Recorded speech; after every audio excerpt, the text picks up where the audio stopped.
Okay. Talking amongst yourself time is now over. That includes you on the left, sir. Sir? Sir? Talking amongst yourself is now over. All right. 7:10. We will resume our meeting, which began at 6 p.m. this evening, and we were in executive session discussing town litigation. So we'll go right to announcements. Thank you, Oh, you're welcome. Mr. Chair. You want this one from Bobby? Sure. Okay, we have Wareham's Coffee Hour, a chance to have a coffee break and chat with interesting guests. Mr. Ron Josephson, CEO, Powerglide Marketing, Inc., Power Source Sales in Apogee Power Sources, Inc., an international company that designs and produces power supplies for electronic equipment. Ron will present slides and discuss his experience in China. 9 a.m., Thursday, January 31st, 2013, room 225 in the Wareham Multi-Service Center. I also have an announcement to make from the Wareham Hurricane Coalition, although now I got to pull it back up. I had it up and then I lost it. They're going to be collecting some gift cards to benefit Guyan Rescue, and that is right now scheduled for, and there will be an official press release. The Coinks site is up on Facebook, so you can go and like it. You can also like the Guyan Rescue site. And I just need to find the dates for you guys so that I can give them to you. Okay, the dates as they stand right now to drop off gift cards will be February 16th from 9 a.m. to 11 a.m. and again on the following Friday, the 22nd. Right now it's planned for 11 to 1 p.m. and that's going to be at Eastern Bank. Is that correct, Mr. Slavin? That was the on Main Street. And I don't believe I have any other announcements to make. Mr. Teitelbaum? I do have one, and on a sad note, I've received the following tribute from Steve Curry, the chairman of the Board of Assessors. The Board of Assessors deeply regrets to inform the Board of Selectmen and the townspeople of Wareham of the passing of James Jimmy Macrease on January 17th, 2013, at the age of 92. Mr. Macrease was a longtime resident of Wareham who attended high school in the building now known as the Multi-Service Center. After schooling, he and his brothers joined the Army and served in World War II and, from information provided to me, was involved in the landings in Normandy on D-Day, June 6, 1944. After surviving the war, Jimmy and his family started a business in Wareham. Many vacationers and lifelong residents remember that business as Dainty Maid Ice Cream. While running a business and raising a family, Jimmy was an active member of the community, serving on the Finance Committee, School Committee, Wareham Water Commissioner, Sewer Abatement Committee, and as an elected member of the Board of Assessors for over 20 years before retiring last year. Jimmy has served the town of Wareham in one form or another for over 30 years. It has been my honor and privilege to know a man of such integrity, dignity, pride, and knowledge of the history of Wareham to call Jimmy Macrease my friend and mentor. Respectfully, Stephen Curry, Chairman, Board of Assessors. Thank you. Mr. Slavin? I have nothing tonight. Mr. Holmes? Okay. Okay, that moves us on to the citizens' participation piece of the agenda. Does anyone like to address the board this evening? Okay, consent agenda. We have the authorization to sign bills and documents, of which we have none. And then we have the issuance of a plaque to Barbara Sullivan, who, as I'm sure everybody knows by now, has deeply disappointed the community by deciding to retire, of all things. What were you thinking? So if you want to come on up. And for those of you who do not know, our very own school committee member, Kenny Fonts, has been appointed to fill the rather large shoes left by Barbara, and I'm sure he'll do just fine. Okay, the Board of Selectmen of Wareham, Mass.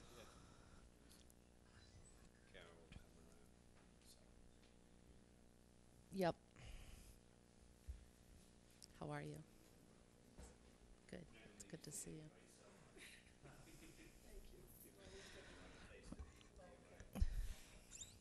Okay, I'll sit down.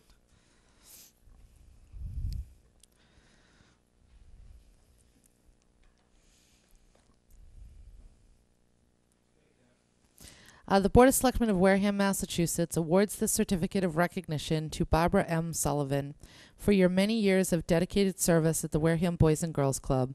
We, the Board of Selectmen, extend our congratulations and appreciation for your commitment and dedication, and, as you retire, we wish you good health and good fortune in your future endeavors. Signed this 29th day of January, 2013, the Wareham Board of Selectmen, Stephen M. Holmes, Chairman, Kara A. Winslow, Clerk, Alan H. Slavin, and Peter W. Teitelbaum. Congratulations, Barbara.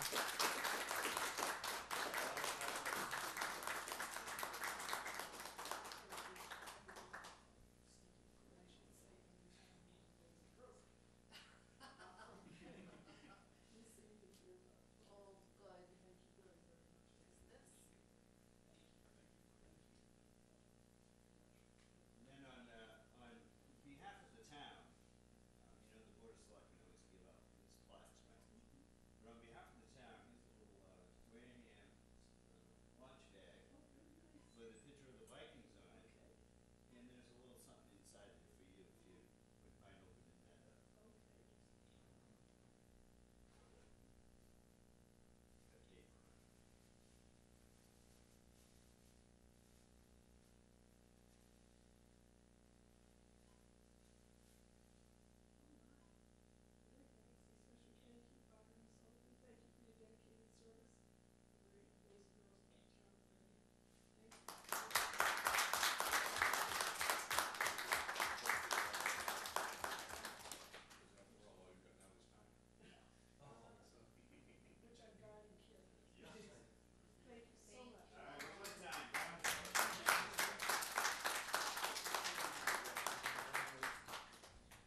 Great job. Kenny has big shoes to fill there. And of course, we should congratulate Kenny on that appointment also and wish him well. I'm sure that He's going to need it. But, you know, as I was talking to a couple of business people over the last week, I meant they have helped Barbara over the years. And I mentioned to them that although Kenny's not as good looking as Barbara, that they needed to help and support Kenny as well and keep supporting the boys club and the girls club.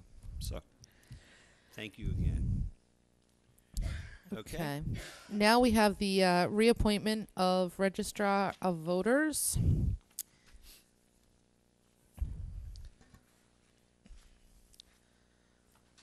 I move to appoint Linda M. McKenzie. The undersigned Selectmen of Wareham have this day appointed you as the Registrar of Voters for the town of Wareham to a term to expire no later than March 31st, 2016. Have a motion made. Second. Second, anything on the question? All in favor? Aye. Aye. Opposed? Abstained? 400. Okay. Congratulations, Ms. McKenzie. Are you here? So we can see you? No? Please be sure to go by the clerk's office and get sworn in. Okay. And next we have, as soon as I find the approval of the January 15th, 2013 meeting minutes. I move to approve the January 15th, 2013 regular meeting minutes as written. Motion made and seconded on the question. All in favor? Aye. Aye. Opposed? Abstained? 400. Okay. Be at the hour of 7:20, we have a continued public hearing for the application of Barnacle Bob's for an annual common vic all alcoholic beverages license. Under the provisions of Massachusetts General Law, Chapter 138, I'm going to move to reopen the public hearing. Second. Motion made and seconded. Question. All in favor? Aye. Opposed? Abstained? Public hearing is now open. 400. Oh, good evening. I was just going to call you up, see? You're right on top of it. I know you're behind, so I wanted to help you out as much as I could. Well, you know, we weren't going to, we didn't pass this because you didn't show up the last time. Well, so, I kind of figured that. you know, I've been beat on enough about we that wouldn't let already. anything go without you being here, right? Okay, where we left off, there was some questions Mr. Slavin had about a road and others, so I'll let Mr. Slavin go first. If that's okay with you. It's okay with you? There we go. I spent some time going over the question about the road right away, what it actually was or is. I've got paperwork going back to 1940 when the original restaurant was the Naughty Pine.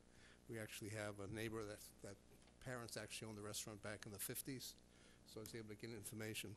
The issue that I looked at is probably something that's existed, but there's never been a condition put on the property at any time as far as that piece there. And what the maps show basically is there's a right-of-way there, which is shown very clearly here, and it shows a lot line, but it doesn't have anything to do with the town. The bottom line is, I can't tell people what to do, but it's really a property issue between two property owners. That was my position. It is. You've done a great job, Alan. I brought all of you a package showing you how it came about legally, which was part of the Commonwealth of Massachusetts taking for Route 25. Yep. This great big package. I brought you excerpts from it, because only 3 pages now here. But it was a taking by the state for the benefit of certain people who had lands that might not be accessible anymore once 25 went in. It ran to the benefit of Adolph Fielding's estate. Apparently probably wasn't still in Steve's father's name at that point. But it was only to reach the back part of the lot that you see up front where all the construction equipment is and the stone and all.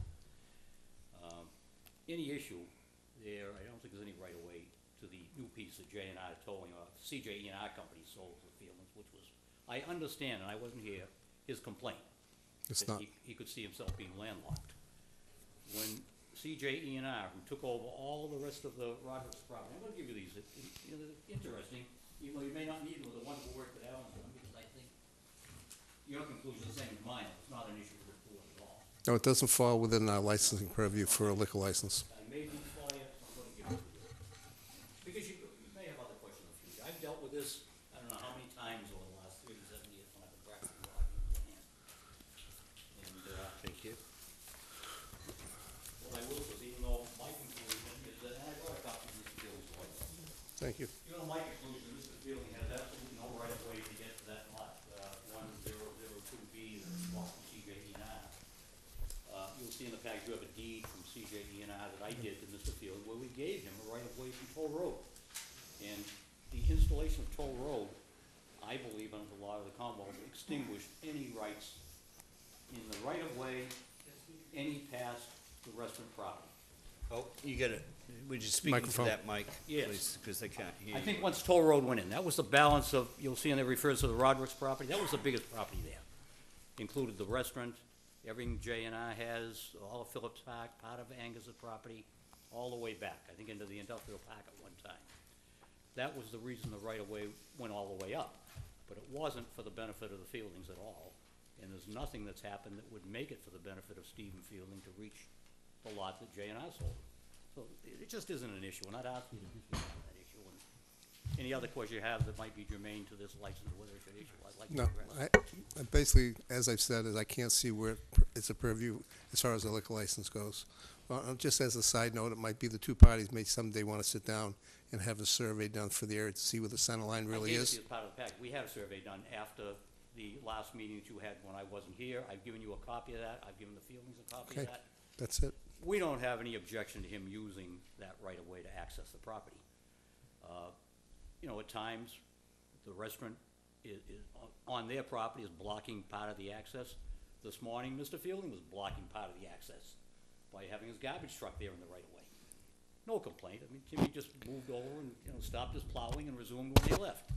That's the way neighbors are supposed to work, but, you know, I hope it works that way. It should work that way. I hope they can be good neighbors to each other. Me too. Yeah, I'm sure they will. Thank you. Does anyone in the audience have any further commentary on this matter before the board? Seeing none, any other questions from the board? None? Can I have a motion, please? Mr. Chairman, I move to close the public hearing on the application of Barnacle Bob's Inc. for an annual common vic all alcoholic beverage license under the provisions of Mass General Law, Chapter 138. Motion to close the hearing? Second. Second. Anything on the question? All in favor? Aye. Opposed? Abstained? The public hearing is now closed, 400. You have a Miss- motion on the request? Mr. Chair, I move to approve the annual common vic all alcoholic beverage license under the provisions of Mass General Law, Chapter 138 for Barnacle Bob's, Inc. Motion Second. made and seconded. Anything else on the question? All in favor? Aye. Aye. Opposed? Abstained? 400.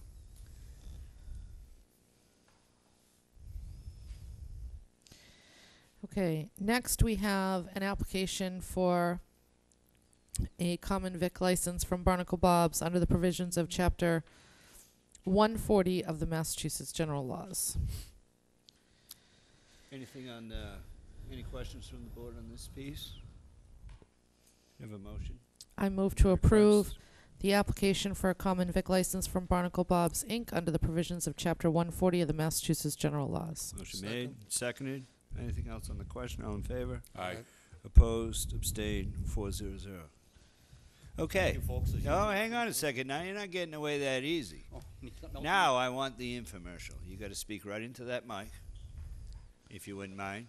Tell us what you're doing, to give us the hours. Tell us when you're going to open now, and tell everybody out there what you're going to serve for food, and take a couple minutes and give us the infomercial, if you wouldn't mind. And welcome and thank you. And thank you, Mr. Chairman, and thank the board. I very much appreciate it. As I indicated last time that I was before the board, it's an honor and a pleasure to be here. It's an honor and a pleasure to attempt to open up the restaurant again in the manner that it was originally set forth here in the town of Wareham. I know it's always been a stopping place for folks. Things have changed, as I indicated the last time I was before the board, and we've seen a lot of progress come into town. But I'm trying to maintain the atmosphere that represents Wareham, the old Wareham, while we have the new mall across the street, while we have the new development, which seems to be Walmart coming down the road and across the 195 with Makepeace Development. So I would like to maintain that flavor that has been set forth over the years as being a local establishment. As far as food, Mr. Chairman and the board, it's generally what I'm looking at a seafood type menu from the standpoint of other seafood establishments in the area, where it's more of a not necessarily self-serve, but you're going to go in, order, pick up your food, and go to the table areas. And that's pretty much the front. The rear of the establishment, which I believe everybody here is familiar with, which is a lounge area. I do want to maintain that and perhaps have more of the service oriented in that area. So while the front would cater, as I indicated last time, as the front would cater perhaps more towards the tourists during the tourist season, there will always be the lounge area that would not only have the seafood menu, but perhaps more reasonably priced menu items that locals and so forth could choose from. So with that, I'd like to be able to utilize the property and its location, perhaps for some events, whether it be buses that come through the area during the summertime, whether it be perhaps some type of functions that folks may call for. I'd like to explore as I go forward in what areas is going to be the strength. And as I told Bob, many times when I started practicing law, the law didn't necessarily pick me as far as what I wanted to do. It's what things that came along, and I moved in that direction. And I see it the same way with the restaurant, where the primary focus at this time is towards the tourist in the summertime with the seafood in the front. I'd also like to be able to adapt to the changing circumstances and move with it. So that, in a nutshell, is what I have in mind. Thank you. Planning to be The open? hours that we initially set forth are more for the opening in the spring schedule. So the winter-spring schedule is what I'm initially opening with. We're going to be closed Monday and Tuesday. Wednesday, Thursday, and Sunday, 4 p.m., and I believe we have it, we're going back and forth, but I believe we ended up with 11 p.m., and then Saturday and Sunday from 4 p.m. to 11:30. But I anticipate, if everything goes well, to hopefully being before the board to extend those hours. Very good. Yeah. Any other commentary from the board? Thank you. It's nice to get one of our vacant buildings back up and running, and good luck going forward. Thank you very much. And just make sure that when you come in the office for your to pick up your license, that you ask for the latest copy that we just approved of the town liquor policies that we just approved last week or the week before, right? So make sure you pick that up so you have all the new policies from the board. Thank you very much, and good luck. And look forward to having dinner there. Thank you. All right. Thank you very much. All right. Thank you.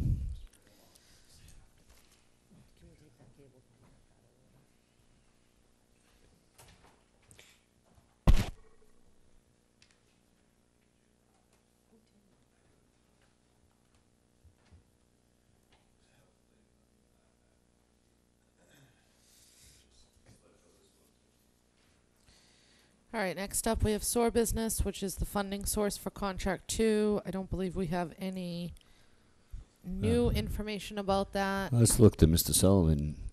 Did we find the bucket yet? I know you're working on it. We've worked out, given my suggestions on it, so we need to really figure out how we want to tackle it. What is the Mr. Campino, come on up. Sewer business. Mr. Sullivan, We want you sitting there doing sewer business. Did we? When does the clock? Give us just a quick clock. When does the clock tick again on this? Mr. Chairman, as far as the funding source? Yeah. As I understand it, to my understanding, the clock is wide open. I think the board was looking to close it by the next time we start the billing cycle, and he goes to bond on it. I would think we'd want to have some idea. But as I understand, the letter from the DOR stated that we can move forward with it. So I think the board has time to sit down and do some great deliberations and really figure out where they want to go with it and make something concrete. I don't think you need to rush into it, but at the same time, you can't ignore it, and you know what I mean, don't want to get too far out. So That's what I was thinking too. Yeah, because we were trying to find several options. So we don't want to prolong this, but it's going to be on there every week, even if it's just for commentary, as we're expanding and trying to find different options to counter that number. Alan? I'd like if we could, with Guy and Derek Sullivan, our town administrator, to look at the enterprise fund, which sits at about, with the audited figure, I believe, what they call free cash and stuff, but the audited figure for the enterprise fund as of now is $3,500,000 in round figures. And that figure keeps going up a little bit. I'd like to know how we're accounting for that and how that's processed through, because I think we might find there's money available that way there. It might be the easiest way of all, because that fund is growing, and I'm not sure we're funding exactly how it's working, but I have some questions. So if we could get some answers on that, we might have a solution. Mr. Chairman. I agree. Mr. Winslow? If my memory serves me, Mr. Sullivan, one of your suggestions was to use retained earnings, which we would be a legal use for this purpose. Yeah. Legal, yes. And Yes. that's what Mr. Selectman Slavin is speaking about. Okay. So is that the balance in retained earnings? In the sewer enterprise called the enterprise fund, as from what the DOR came back with us, our current figure is $3,512,750. That account has gone up over the last 3 years steadily. My question is, I think, on how we actually fund the expenses through when the money comes in. If the fund is growing like that, I think we'll be able to cover the amount of money over the 20-year period very easily. Because I think there's a reason why it's growing, and I think it's an accounting issue. Well, I would agree with you, but I believe that, through you, Mr. Chairman, Mr. Sullivan's suggestion was that we pay it before we go to bond, so we don't pay interest on it, so we don't make a payment every year and it costs us more. We've borrowed, all the money's borrowed on there, but to have this outstanding liability on there, you can pay the principal off on there, and I believe our bonds are simple interest, so if you knock down the principal, you're not paying interest on there. Either way. Can, Yeah, I think it's another option to put on the table. I think it's viable, again, because of the way it's. Still have, and it's not on the agenda, but it is money owed to us. The other elephant in the room is the 200 and, what's the number, Rich? Water. $210,000. $210,000. That's still uncollected. That was paid, I believe, on this project, right? Kai? Correct. Was It it was- on 2? On contract 2, is paid out of the enterprise fund. Which was not part of the betterment.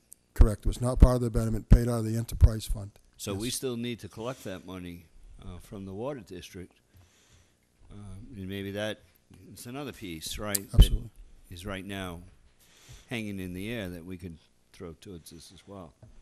Now, what are the next steps? We need to get that, and we need probably an agenda item or something to move that forward. Why don't I put that on for next week? Rich, you'll be prepared to talk about it? I've seen some of your emails to the, I think it was when the free cash was certified, right? Is that when you asked for the check? You were sort of politely denied. But we need to get that money back, one way or another. We allowed that transaction to take place with the commitment that we were going to get paid, and they have not paid us. So one way or another, we need to get the money back. I'll put that on for next week so that we can go into detail and have discussions on that, okay? That's the, what was it, 210? Yes, sir. $210,000, $210,000. Right. round figures. Okay. Anything else on that? No, again, I just would like if Mr. Sullivan could give us a basic understanding of the accounting principle, how the money goes in and how money is spent out, All right. so we Yep. understand how it covers operating expenses. Derek, can you talk about that next week? We'll give you time to prepare that Yeah. discussion. That'll Thank give you. me enough Is time. that okay? Yep. Alan? All right, That's the backup if you want to put it with the notes. thanks. Okay, next up. okay, next we have the discussion regarding the lot determination Yep. of 23 Sippican Road. Mr. Yeah, Chairman. come on up. I mean, you've been up for the last 3 weeks. At least tonight, we're legal to talk to you. If you would, that's why I didn't allow discussion last week. If you, when you speak, though, you got to speak really close to that mic. Derek is going to address. I'm Kevin Rakos from 177 Cremisic Road. Also own Alan, 23 Sippican Road. good evening. Good Thank you. Mr. Campina? 23 Sippican Road, I have a determination from the building inspections. The lot is not buildable, it's held in common. It's held in common with the front lot and the back lot. Because it's held in common, it's not buildable without a variance. He can apply for a variance to make it buildable. So with your permission, Mr. Chairman, I'd like to write a letter to Mr. Ricos, put it in writing, that he has some options. He can move forward and get a variance to make it a buildable lot and continue with the betterment over 20 years if he so chooses, or to apply for abatement because he chooses not to do a variance. Right. We abate him. And then at that point in time, if he comes back at a later date to build, then at that point he pays the sewer development fee, which would be the most recent betterment, whatever that is, to be paid at the time of the application. Did he And not he can already do do that. that? Did you not already? I thought he already filed for an abatement. No, No, I haven't. he hasn't done anything. I've done No. nothing with that particular parcel. So that would be the route to file. I believe if we get him a letter, have the give him the paperwork. option. Okay. We have Yeah. everything down the plan. He can take the option to file for the abatement. You've already given him the letter, correct? No, I'm going to write the letter with your permission. And so I haven't written the letter at all. The letter's going to state simply that his options are that he can apply for the variance, Right. obtain the variance, the lot becomes buildable, and then he can leave the lateral where it is, and then he can continue with the betterment. I thought I saw an email from you to that effect already. No, I believe, sir, the email was that I'm going to investigate this, which I have, and I have it in writing from the building department, the determination. So what I'd like to do now is to explain that to Mr. Ricos in written form. as to what this letter states and his options. And then he can get back to us what his options are. And he can do what he chooses to do, and then he'll have all the facts, and he can make a better decision as to how he wants to handle Yeah, his but we property. can't vote to do that until we have a request to do that. So, Well, the way I guess I'm hearing that is that the lot is not buildable, but I need to apply for an abatement, which is telling me that somebody's saying that the lot is buildable. I can't speak, and that's the issue. Somebody at some point in time made that statement. And I really don't want to go back 5, 6, 7 years and speak to what people have said in the past. I think we need to move forward. So here's our options at this point, and I'll put it in writing. So at this point, we decide what we want to do. If he chooses to apply for the abatement, we'll abate, and we'll take him right out of the project. Right. And it's a dead issue. So let him me make the just decision. let me just do this. I'm going to ask Mr. Bowen his opinion. Yes. Because if in fact we do have the information that says the lot is not buildable, I have it here. correct? Yes. Without a And variance. one could argue as you, if I was in your shoes, I'd be saying the same thing. It seems to me the bill was erroneous. We're not So why debating would I that. have to abate something that was erroneous in the first place? As procedural. It's like we have. I understand It's that. procedural. I can't just Rich? wipe it out. With your permission, Mr. Chairman. Once the betterment has been assessed, you're in the system. And the only off-ramp is to actually file the abatement application. The board doesn't have any jurisdiction to do anything with it until that piece of paper comes in saying, I hereby request an abatement. Guy correctly says it's procedural. It's more than procedural, it's jurisdictional. Now, if the board decides to abate the property because it's not presently buildable, it can do that. If at a later date you decide that you want to apply for a variance from the appropriate land use board so that the property becomes buildable, it might be worth your while as part of the abatement application for you to make some representation as to how you would address that new set of circumstances. I'm sure that might be persuasive for the board, because obviously their concern, if I may speak in this fashion, is that everybody is treated fairly and equally. Okay, you can't build now, perhaps you shouldn't pay now. But if there comes a day when you can build, that puts you in a different situation. Absolutely. So I think, if you apply for an abatement as part of your abatement package, the representations that you make to the board in writing included something along those lines, I'm sure the board would give it appropriate consideration. Okay. Yeah, because that makes sense that it's already in the system, whether it's billed wrong or not. It's official. Okay. You're going to get him a letter?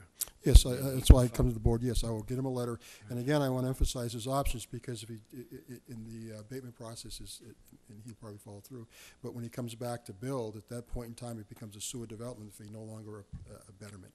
I want to be very clear on that, because a sewer development fee is payable in the time he applicates. So if it's $18,000 most recent betterment, he pays that with the application. There is no 20 years.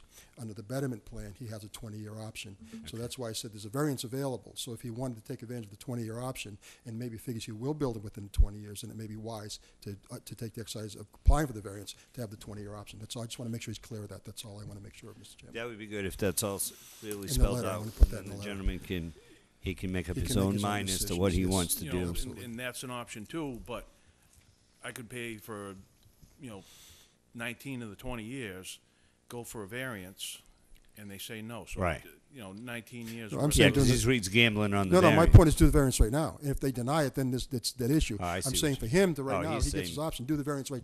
If he went down to the variance tomorrow, he'd have Right. his answer the next day.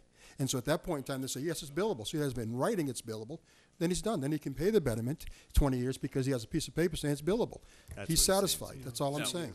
Would the variance be good for 20 years? Well, that's, Or is it, I would, within, 1 year of? sir, I the can't guarantee I'm going to be here 20 years from now, so I can't answer that. But I suggest that's a question you ask the building department and express your concerns and have them take care of it.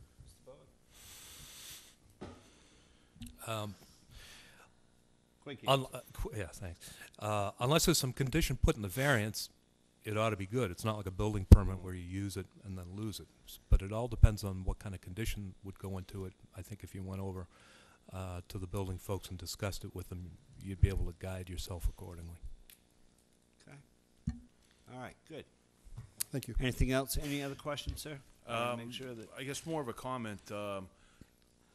Cremisa Road used to be a very nice road, and it was always well maintained. It seemed like it got paved. Seemed like more often than others. Since the construction, I deal with underground construction, and I know that from watching that the compaction was not up to snuff.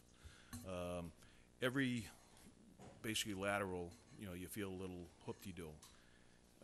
Those weren't there previous. Corner of Cremisa and Conahassett, there's a structure there. I guess there was a water leak of some sort, pipe leak. I'm not sure what was going on there, but the road was, sinking, big sinkhole. Water was in there. They fixed it, did a temporary patch on it, which I'm hoping is a temporary patch. When we were in here, I guess at town meeting, was advised that, if we saw any issues, we've got a 1-year guarantee, Right. Bring these issues up. Being a new road, being a homeowner, if I were to cut the road, I'd be doing a full, curb-to-curb restoration on that. I wouldn't be putting no patches in there. They wouldn't allow me to do that. Right.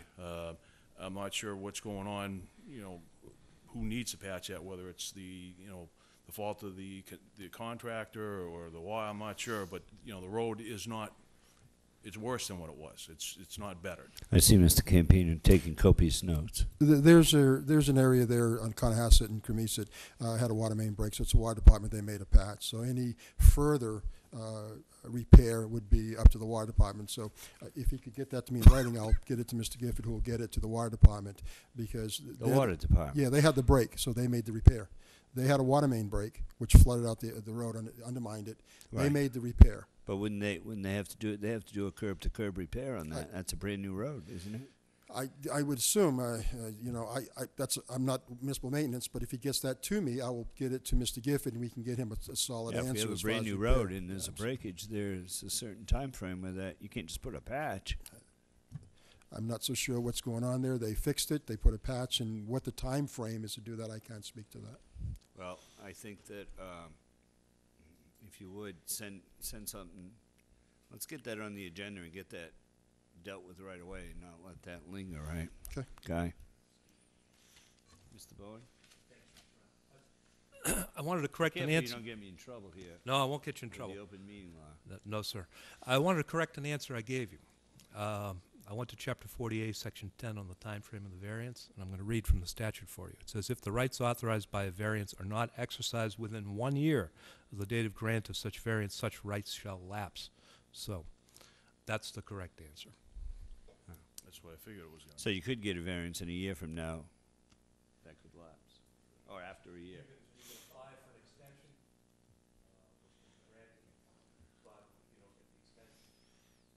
So in other words, you pressured into, separating that lot within a year. Yeah, or you can wait Just till you do because- it. Or you can just Because- wait until you do See, I something. guess, I guess that was my bone of contention in the very beginning of this, is somebody, under the direction of somebody, using a certain criteria, put my lot as a buildable lot, when obviously the building department, other departments in town, the zoning board, have previously said that it's not buildable. Now, I'm in a quandary. I either sell my lot within a year, get the variance, and, I'm not out, 18 grand on that, or I can hope that I get a variance after I pay 18,000, or I can pay nothing now, and then 10 years down the road, I'm paying $35,000. There's no quandary. He abates, it's done. It's a done deal. If he chooses to build, whether it was assessed or not 10 years down the road, sewer's available, he would have had to use sewer no matter what. He couldn't do septic. That's the rules. So at that point in time, he would have had to pay the sewer development fee, whatever it was. Right. So I think we're going to correct the mistake, abate him. It's a done deal. It's a contiguous lot. It's together. He can move forward. If he ever chooses to separate it and get a variance and build immediately, that's his right. And at that point in time, he'll pay the fees that are due. Straightforward. Yes. That I makes guess sense. so. Okay. I'll have to consult. But, all Yeah, right. I'd go to the building department. All right, if we could get that done I'll get And the if letter he- off to him, and then we'll wait for the abatement, and then we can address it. Okay. Very good. Thank you, sir. To the board for Okay. your assistance, and Mr. Campion, the same for you. Thank you. Thank you, sir. Thank you. Okay. Mr. Chair, I'm assuming that the little detour off the ranch took care of any other store business? Just a question on where we stand on the repair. We still haven't seen that email where that's been No, repaired. I can give you an update on that. It was and December, and then weather, and then Well, it's tar, still- and then It's still in the same consideration as far as asphalt. That has to be determined. But I've got a memo here, I wrote it down, from 12/25, talked to Mr. Giosio, Marco Giosio, who said that he would talk to Mr. Gifford to repair it, and he would pay him whatever the cost would be. It'd be better for him to do it that way than generate a crew this time of the year. So Mark is here, he can see the window, make a repair, and he'll pay for the repair. So it'll get done, and we'll be reimbursed. The town won't be out any money. But it's just a timing thing. Mark has a better opportunity. I talked to Mr. Gifford, and he said that's fine. So between the two of them, they're going to work it out, and we'll just get a check, whatever the payment's going to be. So if the town does the repair, then the town's responsible. Well, The contractor's responsible. So he's going to, that's right. So the town's going to use their manpower, and he'll pay for it. Right. He'll pay, so there'll be And no then if it cost to the doesn't town. work, who's on the hook? Well, I would that's suppose Mr. Giosio's on the hook if it doesn't work, or the town's on the hook. But I think, according to Mr. Gifford, it's a very simple repair, and he's going to do it and absorb it. So I'm just trying to get it done, and I think we can move forward this way. Yeah, I understand what people That- have said, and I No, I understand that part. I certainly understand your But in the concern. end, Giosa can say, look, I paid Gifford in the town of Wareham to fix that. Mm-hmm. Who's responsible for the repair? Mm-hmm. And it doesn't work. Let's say it doesn't work. We always have to think that way. I understand. So there should be something in writing to say if it doesn't work, that they can inspect it to make sure that they're happy with it. If they Town shouldn't accept be- it, right. then they can take responsibility if it doesn't work. So I let's think make there should- sure that all those there's ducks are some in a literature. row. The town shouldn't be touching that road unless there's a document. Okay. And Uh, Mr. Sullivan's approved it, and that gentleman over there who represents the town has approved it. I'll speak to Mr. Gifford Thank you. and have him draw it up, and Please. then it can be vetted. You know, I understand all that. All that Mhm. stuff's great, guy, until something goes wrong, right? Oh, I understand that. We're And then fighting a lot of those next issues. week, are you coming in next week? Yeah, I think so. I'm pretty sure I will be here next I week. want you to address. At some point, you have to address this letter from the former sewer guy to those residents. Ooh, I was going to wait. I thought we were going to vet it in-house first, but yeah, we can vet it. Jenna. Well, Put it on let's the get it agenda. done. That's a lot Let's of put it money, on and we can put it on next week's agenda when you're ready. But No, I no, want I that agree. We have to discuss the it next because- week or so. Let's get that on the agenda. We can't discuss it because it's not. No, We no, I know understand about that. it. I knew about it last week, so it's not an emergency. My only point was there's others we should get them together because Well. it becomes a abatement issue. So you're right. We should make it a agenda item, discuss them all. Let's get it because they're all together. going to affect the $954,000. Is going to add to that. All That's these events correct. Add to that number. So we really need to discuss it. All right. So next week before. we'll discuss those issues Okay. on the agenda as an agenda item. Okay. Okay. Anything else? Mr. Chair, if you don't mind, only thing that I I don't can mind. think of, I'm sorry, right now is to pull, if you look in town business, DOER grant application, could we pull that into sewer business if you don't mind? Okay. And I can address that right now while I'm here. It's all right with me. While you're Okay. sitting there, I could make you wait 2 hours. No, you and could. send you I home, just- but it's I just wouldn't do that. It's a request, and whatever you feel, Mr. Does anybody have an Chairman, I'll definitely objection to do. Mr. Campino finishing his business? Nobody's objecting. Go ahead. Okay. Why I'm asking is, it's a DOER grant for an owner's agent, and the state will give us up to $12,000 to help offset the cost of our owner's agent. So it's an owner's agent's technical assistance grants, which I'd like to apply for. The window, the submitting begins the 4th of December, which I believe is Monday. And it's a first come, first serve. And there's only $250,000 available, and it's open to the state. So I would like to get, as soon as we can, I'm hoping 1201, 1205, or whatever on the 4th, get it in, because it's time stamped and first come, first serve.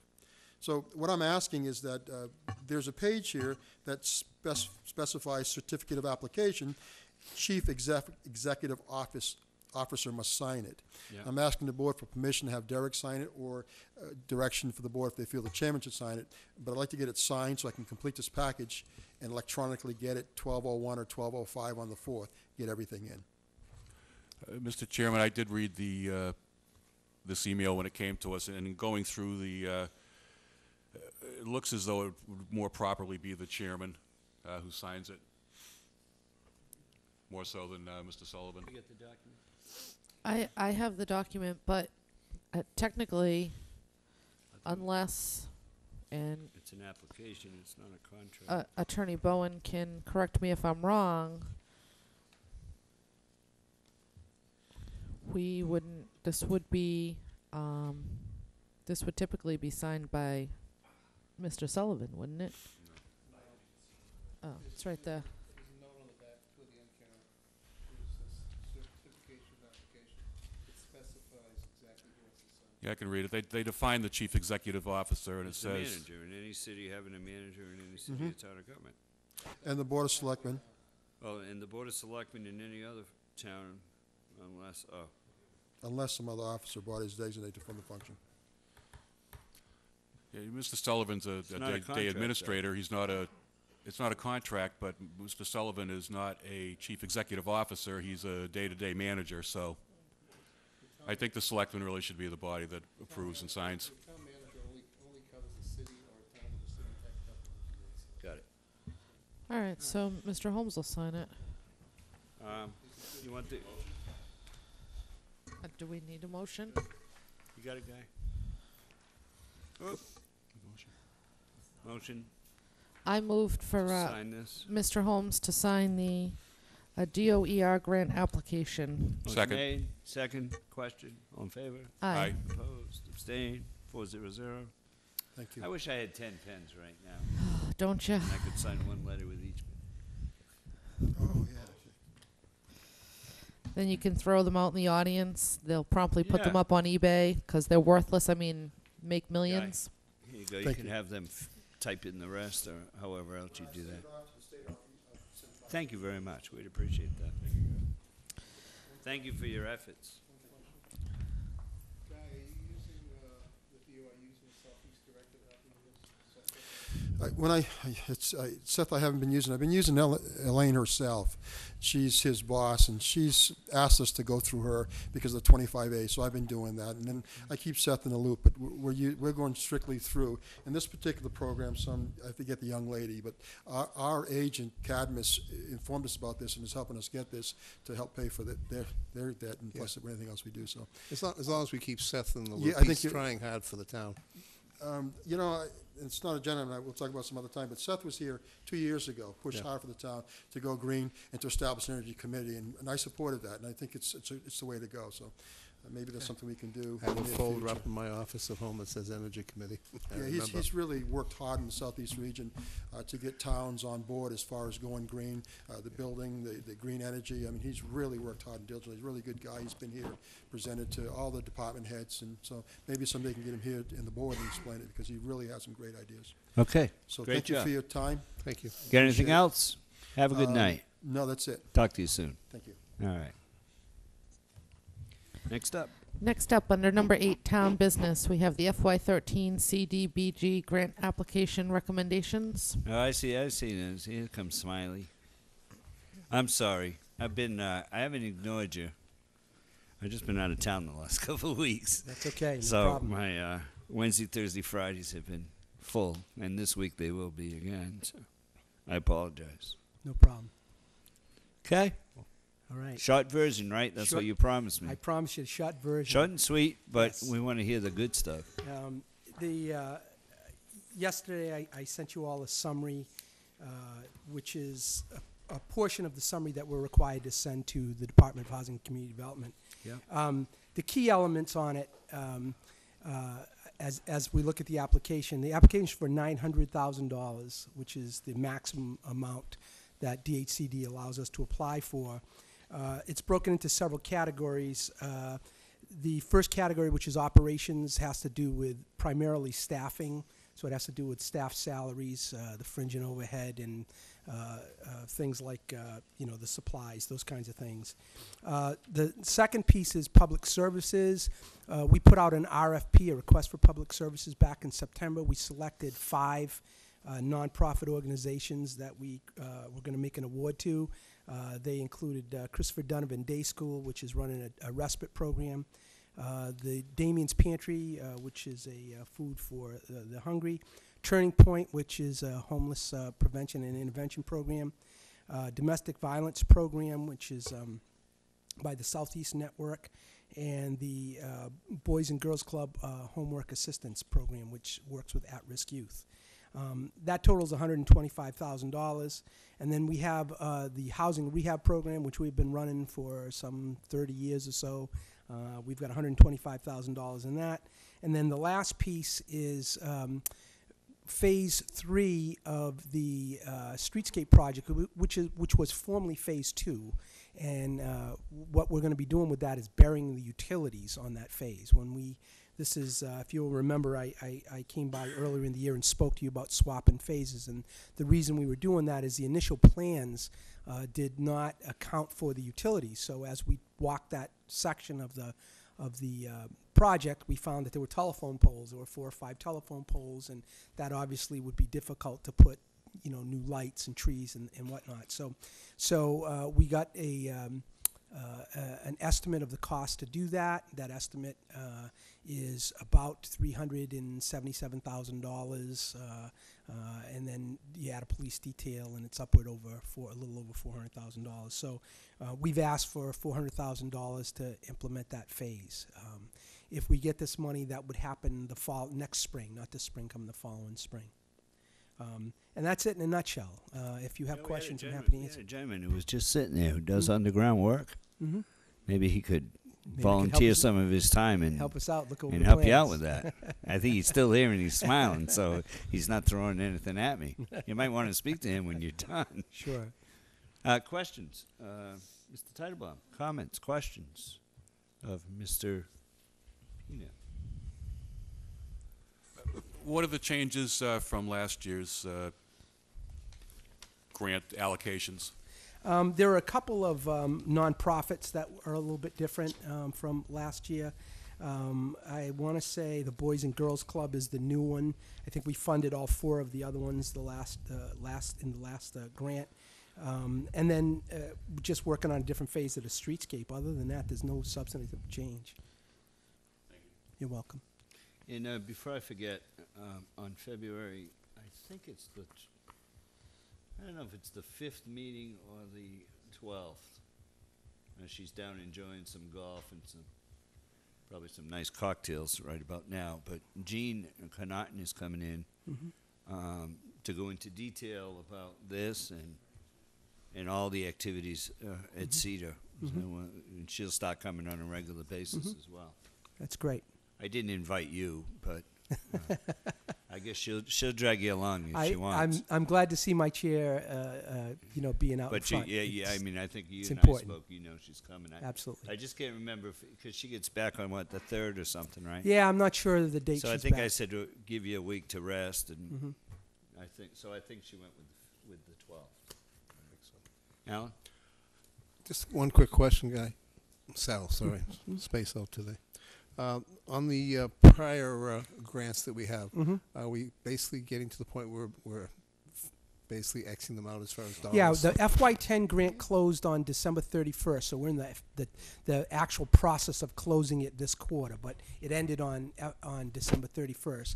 The FY11 grant will end on March 31st, and then the FY12 grant will end on September 30th. One of the goals that I've had since I've been there is to try to streamline our organization. And in the past, what's occurred is because the state allows you to go up to 18 months, the office has generally done that. So they juggle 3 or 4 grants at a time. I've had conversations with DHCD, and I've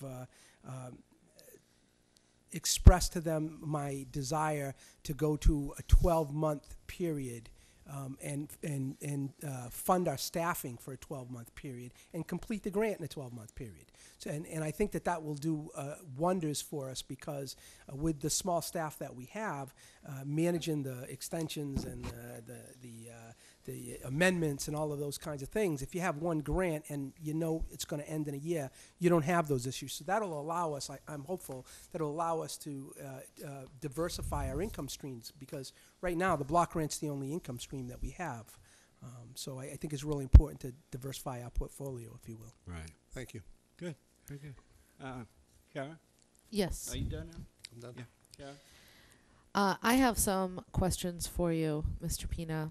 First is, it's always helpful to us to see the figures from last year. Mm-hmm.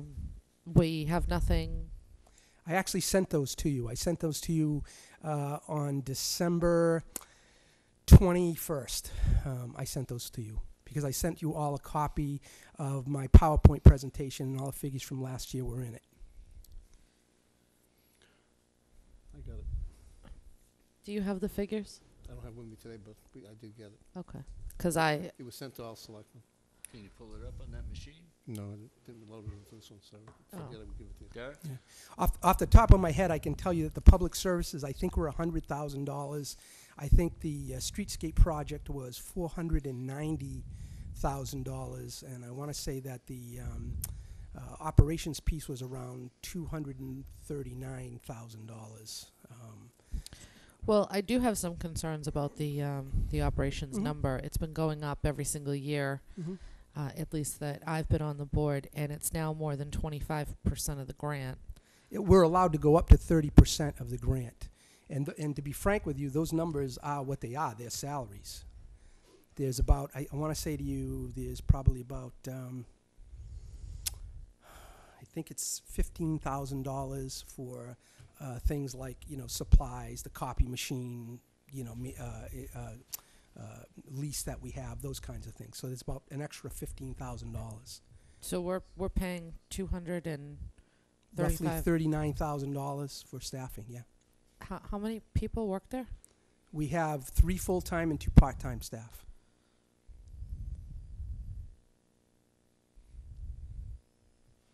Okay, thank you. You're welcome. Derek? I've got those numbers. Oh, could I have them, please? You want to just kind of... You can email them to me. I'll get them right. That's fine. Was I close? Yeah, you know what You should, Thanks. what do you mean close? You should know that, Bubba. If I think they were. anybody, I think I if gave you accurate anybody has that numbers. number in their mind when they go to bed, it's you. All right, listen, nothing else? Further commentary? No, Sal? just just a couple of quick things. One is obviously today what we would like is for you to accept the recommendation from CETA. This is from the CETA board. They reviewed Right. this on January 7th and is forwarding this recommendation to you. The other thing is I brought the documents that require your signature. I'd like to leave them with Rich Bowen and take a look at them so that you can feel comfortable when you can sign them. And then the only other thing that I'd like to really just let you know is the Phase 2, which is what will be going on in the spring. Phase 2 of our streetscape project. We've had some outstanding support for the project. We began by working with the local businesses that exist on that section that we're planning to do, which is from, I want to say it's Center Street down to the Narrows Bridge. And on Sunday, the 3rd, we are going down with the fire chief and the chief of police and EMS, and we're going to mark out the turns on Main Street as it goes towards Toby Hospital, and the fire department's bringing the fire engine, and we're going to make sure that we can get those turns correct. So they cooperate. I just want to thank all of them for their cooperation. How are we, how's the response been to the sign program? I have actually 10 applicants for the Oh, you sign do? Yeah, Oh, absolutely. wow. Yeah, we have 10 applicants. One of them is in the queue already, getting a sign complete. I am going to be meeting with Bob Dutch, who is the superintendent, to talk about the sequencing, because we it exceeded, I think, our expectations. So the high school, needs to schedule each of those. So, so we're going to be working with him to make sure that we can schedule them appropriately. But we got some outstanding support. We got great support from the building department and the Wareham Weekly, who agreed to waive some fees, and the zoning board as well. So we got some great support for it. Yeah, I was going to say that I'm glad to hear that that's the case, because I was in Sleepy Hollow last Friday, I guess it was. As we were driving through the village there, they have the maroon canopy. Mm-hmm. Everybody, Mm-hmm. every single storefront Mm-hmm. with the white letters, Right. And it looks cool if everybody does it. And Right. so I was picturing the signs, and I said, Right. boy, I wonder how he's making out with the Yeah. signs, because if everybody has them, Mm-hmm. I mean, that's going to look cool. I think when it's that's going to be done. outstanding. They're Yeah. double-sided. They're called blade signs. They're perpendicular to the road. They're done by a machine, but they look hand carved. Right, right. And they'll be individually designed to each business's Good. logo. So Good. very excited about the support we got from that. We're excited, too. So what do you need from us? You need a motion? Just a motion to to- accept the recommendation of the CETA board as presented. And do go I have to forward. sign anything? You do. There are some things you have to sign. I'm going to leave them with Rich to take a Okay. look at, and they're just certifications. When do they have to be in? The grant's technically not due till the 15th. I'm trying to get it in ahead of time, so as soon as you can sign them, that'd be helpful. Rich, you'll let me know when they're ready? Okay. All right. You have a motion? I move to authorize I'll let the clerk make the motion. No, you can go ahead. Okay. I move to authorize the chairman to sign the grant applications that have been approved by the CETA board. Second. Motion made and seconded. Anything on the question? All in favor? Opposed? Abstained? 400. But that's not really the motion you need, right? You need a motion to accept. Accept the recommendation. Accept the recommendations. Yes. You made a motion for me to sign. I made a motion for you to sign the application, so a motion to, I will withdraw my motion. No, because we need that too. Because you said the accepted recommendations, but Okay. we haven't accepted the recommendations yet. Right? Okay, I'll make a prior motion then. I move to accept the recommendations of the CETA board. There you go. There we go. That works for the 2013. Great. CDBG grant, yeah. Motion made and seconded. All in favor? Aye. Opposed? Abstained? 400. See, this is why I tried to hand it back off. So we'll just wait, and we'll wait for those documents from Rich and get them done, and then the board will get a copy of all that package. Well, you see him every day. No, go ahead. Sal, there was one other party that was concerned about those corners, which I think was the marina when they're bringing the Yes. big boats Mhm. on there. So we want.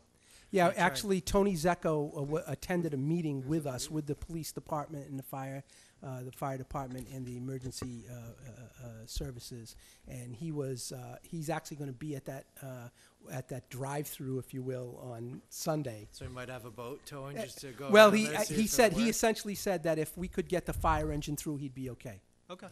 So as long as we can they're bringing the largest fire engine down to make sure that we get the turning radius is correct. So as long as we can make that turn with the fire engine, then we'll be fine.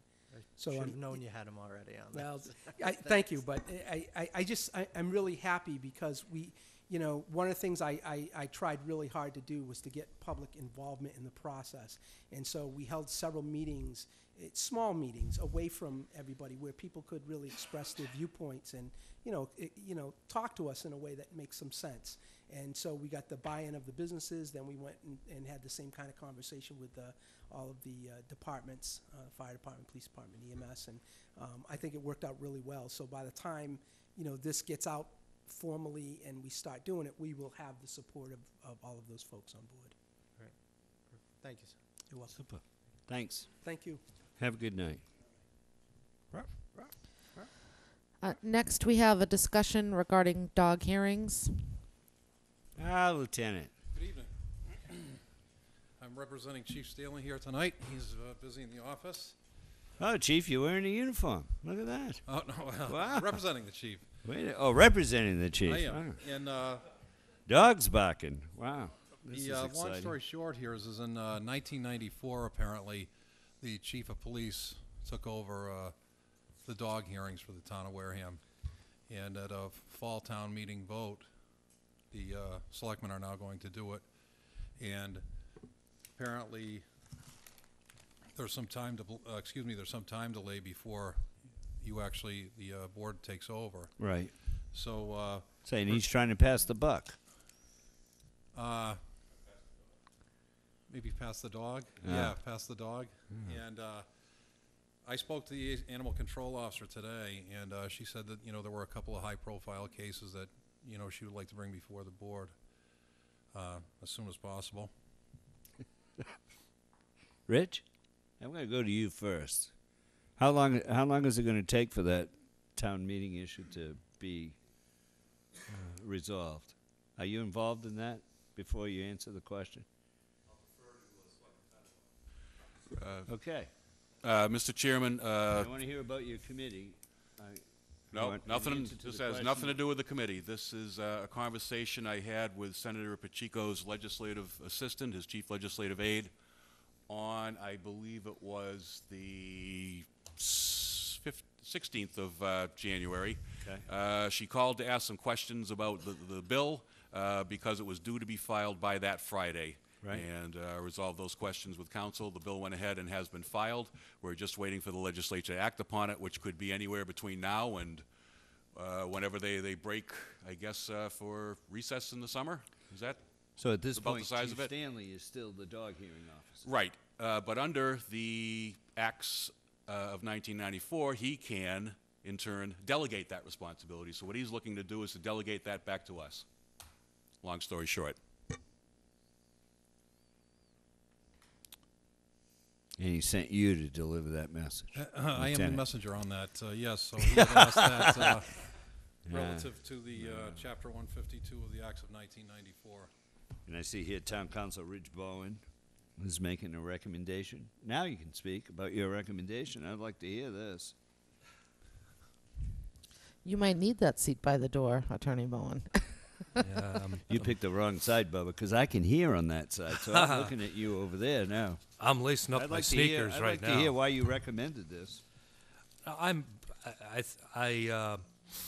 Much as I respect the chief, I would probably differ in his characterization of it. The chief asked if I would write a potential motion that would authorize the board to accept the delegation, because the chief can delegate it to you, but you don't have to accept it unless you vote to accept it. So I have written a motion which the lieutenant, I believe, has circulated to the board. And I will say that if the board wanted to accept the delegation, I would recommend that you use that motion. We're going to end up doing this anyway after the town meeting article's been voted on. Yeah, once it clears the legislature and it's signed into law by the governor, this is going to be basically our baby. Mrs. Winslow, you got something to say? You think? Yeah. I got a lot to say. I'm looking. Well, no, about this, about the dogs. I have a lot to say about the dogs. Let's try to keep it to the chief's delegation then. I just want to say I don't support this. I think this is the chief's job, and he needs to do this until such time as the legislature, in fact, delegates that, gives us back that responsibility. These cases have been sitting around for quite a long time, Lieutenant, as I understand from the dog officer. I don't exactly know how long they have been sitting, but I know that under Chapter 140, Section 157, many of the towns have the Board of Selectmen do it, have the hold the hearings. I couldn't tell you the exact number, and I thought we were the unique ones by having the chief do it. What kind of cases are we talking about? Do you know? Oh, yeah. These are the... Well, don't read any names. Yeah, I'd be careful about that. Stuff? Dogs barking? Oh, no. No, these are not dogs barking. In one case, there is aggressive behavior that's been displayed at least 5 times back in November. And in another case, the dog has attacked a human, inflicting an injury, and further attacked another dog, killing that animal. This memo is dated back in November. The memo says, and this was to Mr. Sullivan, that the department has the incidents well documented and is prepared to show that these dogs are vicious and pose a serious threat to public safety. Where are the dogs? Well, currently, the dogs are with their respective owners. And I have to say, I'm a little bit disappointed that we're at the end of January and matters that were this serious in mid-November remain unaddressed. Well, the vote took place at the fall town meeting for the board to take it over, and I think that might be, some of the issue. And I think, from my perspective, one of the issues is that we are the supervisor of the dog officer. So I don't know whether that presents a conflict where we actually supervise and work with her on a day-to-day basis and may assign her these calls and dispatch these calls, that we then become the judge of that. That was my personal concern about it. One could argue that we're her supervisor as well, They could? right, John? Because, Absolutely. reporting up to the chief, to the reports to the town administrator, Yeah. But Mr. Chairman, reports that's to us, and the keepers of the town in legal matters. Why- But Yeah. needless to say, I mean, town meeting voted, Can but that's not official until the legislature approves that. Right, and can I just make my final point, and that is that we've just experienced special legislation that never got through the legislature because of all kinds of problems with it. So it's entirely possible that this is going to die in committee or never get off someone's desk, or anything can happen. And currently, the way it stands in Wareham, and Wareham is unique. We're a wonderful, amazing place to be, and I'm proud of that. The chief is the dog hearing officer. And I know that he has pushed it. I don't necessarily have the emails here, but he is, he knows the seriousness of this and has, tried to expedite the matters. Mr. Chairman, if I may, to the point about the legislation, as I recall, following Mr. Slavin's, I believe, hounding, I was essentially delegated by the board to track that legislation and to be available to report back every couple of weeks on the status of it. So I don't think this one's going to fall through the cracks. I can't guarantee that the legislature is going to act in the fashion that we've asked them to. Nobody can make that guarantee. But at the same time, this isn't going to be something like we experienced with the sewer commissioner article. I'm going to be on it. Well, and I think that's Mrs. Winslow's point, that, and I was going to just update that for the record, but we did appoint you to dog watch this thing, if you will. But the point of the matter remains that the Board of Selectmen are not, at this time, dog officers. And this is the request that we're getting, is to step in now until such time as the legislation is passed. That's the whole point of this request for the chief, to delegate those powers to us, and his request for us to accept them. I would be willing to say, let him clean the docket, and then once he's done that, clean the docket, that we take over from that point. But I don't think that the board should be delving back into cases that are 90 days old or longer. I would have to support that, Mr. Chair. I mean, I think that's fair, is to let him clean up whatever's there, Lieutenant. Of course, I'm only one person speaking, but I think you'd find that fair, wouldn't you? I mean, he sent you to represent him, so you can just say yes. Well, I know that it was his intent to have the Board of Selectmen here. His request was to have them, have you folks do the hearing. Yeah. Or hearings. If I was going to hear incidents from November, I'd want to have already done that. And now it's going to be February before that could even happen here. So I have no problem with cleaning up whatever that is on the list, and then we could take new cases. I don't have a new. Rich, can we do that? Yes, sir. Does that work? That he cleans up whatever his whatever's on his docket, and we could take new cases going forward? Or is that, but that, does that now designate 2 dog hearing boards? Mr. Chairman, probably if you were going to go that route, what I'd suggest is that you table the proposed motion, let the things that are in the system work their way through the system. Once you get the word that you've got a clean slate, you could put the motion back on the agenda and take it then. Yeah, and then if he really wants to get rid of this, he'll have those hearings right away. And then we could take over. I don't think we have a motion before us at this point, so I think No, we we're can just talking. just We're leave it. having a Yeah, discussion at this exactly. point. Yeah. Alan?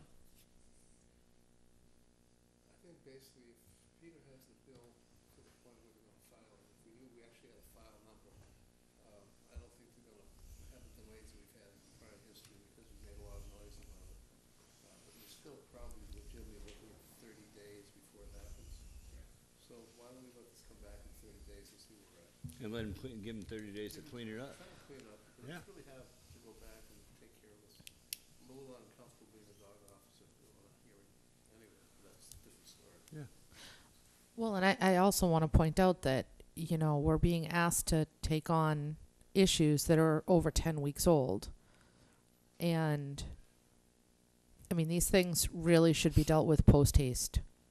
The 10 weeks shouldn't have gone by while we figured How out. many got there? Do you get? Two. Oh, there's only 2 issues? There's 2 You issues. should be able to clean that up in the next month. She indicated to me that there were at least 2 high-profile cases. Oh, There's a multitude of dog bites that occur in a year, in a calendar year. There's a multitude of annoying dog or barking dog calls. Yeah. But only some of them will rise to the level of a hearing, or, you know, So a you're finite thinking number maybe of them, I would there's think, you know. 3 or 4, John? I couldn't tell you exactly how many would go to a, hearing level. We've also taken the avenue of, there have been criminal charges taken out on one of the cases that you may be speaking of, that there has been action at the 4th District Court as well. Well, and in some respects, Lieutenant, that's sometimes the better route to go because, you know, in my experience, other selectmen that I know in other towns, when boards of selectmen start making decisions about dogs and those owners' only avenue of recourse is through the courts, it ends up costing the town an enormous amount of money. So if there's that avenue available. Right. And I don't want you to think that, there's a dog issue and we're ignoring it. Our animal control officer is very efficient and has cited these people and, been to their houses and, we're on it. Yeah, but there's no outcome. There's no conclusion. There's no disposition because nobody's having the hearings. The hearings have not happened. Right. And that's the final conclusion is when you have the hearing, right? Correct. So, I would support that. Clean up the mess, don't you? You're going to turn over the mess to the Board of Selectmen. Yeah, I mean, I think if these cases are this serious, then they should be dealt with immediately. Mr. Chair, I think Okay. the best thing we're doing here is cleaning up confusion because the chief asked in November 19th for 2 hearings to be held, and that's what was forwarded to the Board of Selectmen. But we're not the dog hearing officer. And we said that. that's- I don't know if that got back to him. It was Yeah, voted so- at town meeting. And Right. then that article has to be passed, not just at town meeting. It doesn't come in effect until the legislature acts on it. Right, Mr. Correct? Chairman, that's correct, and the other thing is there was some confusion on the animal control officer's part about what the town meeting vote meant. She apparently was under the impression that meant that the selectmen would immediately begin hearing these, and when she brought that to my attention, November, December, sometime in there, I said, no, we've got legislation, that's what we voted to petition the legislature, that's all we did. Right. This remains under the control of the police chief. Right. Until such time as the legislature votes and approves the article. I mean, they can bring it up and turn it down for whatever reason. Yeah. So, until that happens, it's his job, correct? No, there's no confusion about it whatsoever. Is there any confusion now, No, you think? no. And I, quite frankly, I tend to agree with Mrs. Winslow here that, you don't hand over a mess to Board of Selectmen. Or dog officers, whatever you want to call us then. But I think it's his responsibility to clean it up. He's the dog hearing officer. Or he could appoint you. He could? Yeah, he could delegate to you, He could? right? Yeah, I So, think I mean, he doesn't have to do it himself if he's afraid that he's the supervisor. There may be some issue on one of them because I was directly involved in criminal Okay. charges on one of the He has individuals. other lieutenants that he could use, Does? or other folks. I think he needs to clean that up. Yeah, it doesn't even need to be a superior officer. It could be anybody he designates. That's can how appoint the anybody. Chapter Take- 154 of the so our Acts of motion- 94 is written. It's his. Our motion at this point would be to table until legislation is passed. I don't think we even need a motion. Just take no action. Okay. Thank you. How's that, Thank you, all Lieutenant. right? It's always good to have a visit from you. Thank you very much. Have a good night. Thank too. you. Okay. Next Next up, up. we have the discussion of the town council RFP. Yeah. And Mr. Chair, I believe that we were going to make a change to it, That's what, but I didn't see anything new come over. No, I was looking at the legislative versus the executive branch and stuff. And what I was thinking is way too complicated for us to deal with right now. It would involve charter and stuff, so I'm perfectly happy to go with what we got right now for an Right. RFP. Right. I was but- the one that was holding off on it. No, we were going to make a change on the labor council piece. Yes, but we talked about that. Okay. All right, but that's done. Yes. Okay. So at this time, it's just too complicated to do it this time. Okay. Then I make. what is? To looking at the legislative versus the executive branch for town council for representation. It's just a thought I have. I don't want to deal with it right now. It's too much. Okay, does anybody else have any other changes outside of the changes that Mrs. Winslow brought forward last week? Nope. I All had right. one, and Could Alan we is. get a final version in the email to the four of us tomorrow? And then I'd ask everybody over a cup of coffee, sit down, read it. If there are any changes, send them to Mr. Sullivan. Do not send them to the board. And then And- Mr. Sullivan will put together a second email Excuse me. with a final, and then that goes out, what was the date, Derek? We said we'd send it out by the, I don't know, if it was February 5th. How many days does that hang? That's an old calendar I on there. understand that. But How what many I- days do you post that for, that RFP? I would try for at least 3 weeks on there. I want to get as many eyes on And as then we possible. said by the end of February, we'd begin having our executive interviews, so that by the middle of March, we should be in good shape. Yes, I might not be All able right. to get the full 3 weeks. Does though, that like work for one on there, everybody? but- So when you get his email, please review it. Anything, send it to him. He'll send out a second final, and then he's gonna post that. Got it? Questions? Could we have all the response, if I'm sending out tomorrow, are we able to get all the responses by Friday? So that You tell us. Yeah, no, I'm asking that if you can send it out tomorrow. People take 10 minutes tomorrow and read through that document and get it immediately back to you. Perfect. Derek, I'm okay. Derek, I'm not okay. Please respond either way. And then he'll just send an email out to the board saying, here's the final. And then we'll get that posted by the end of the week, right? Right. Yeah. Shouldn't take any more than 10 minutes to read it. Perfect. And Thank you. just say, Derek, I'm okay, or I'm not okay. All right. Thank you very much for your participation. Okay. Next up. Next we Mr. have. Bowen, where is he? He. I don't know. He excused himself. He may be indisposed. Yeah, because I'd like to hear his opinion on this next one. Okay. It's a discussion of town meeting votes. Town meeting dates. Town meeting dates. Right. The question comes before us, is town meeting dates. For the last couple of years that I've been sitting here anyway, there is debate over town meeting. And when does town meeting begin? Does it begin with the election? Or does it begin with the commencement of the business meeting? Now, I believe that there's a reasonable argument that can be made for both, my opinion. Your opinion might be different. everybody has a different opinion.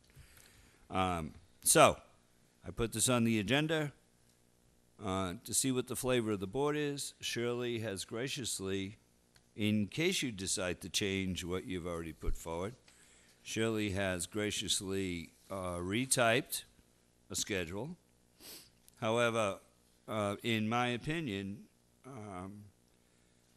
if the board decided to change this, I would not support it unless there was included in that motion a warrant article to be placed on the warrant for the fall town meeting, clearly defining what this means. So if I would support the change and the fix, but I would not support just the change. Mr. Slavin.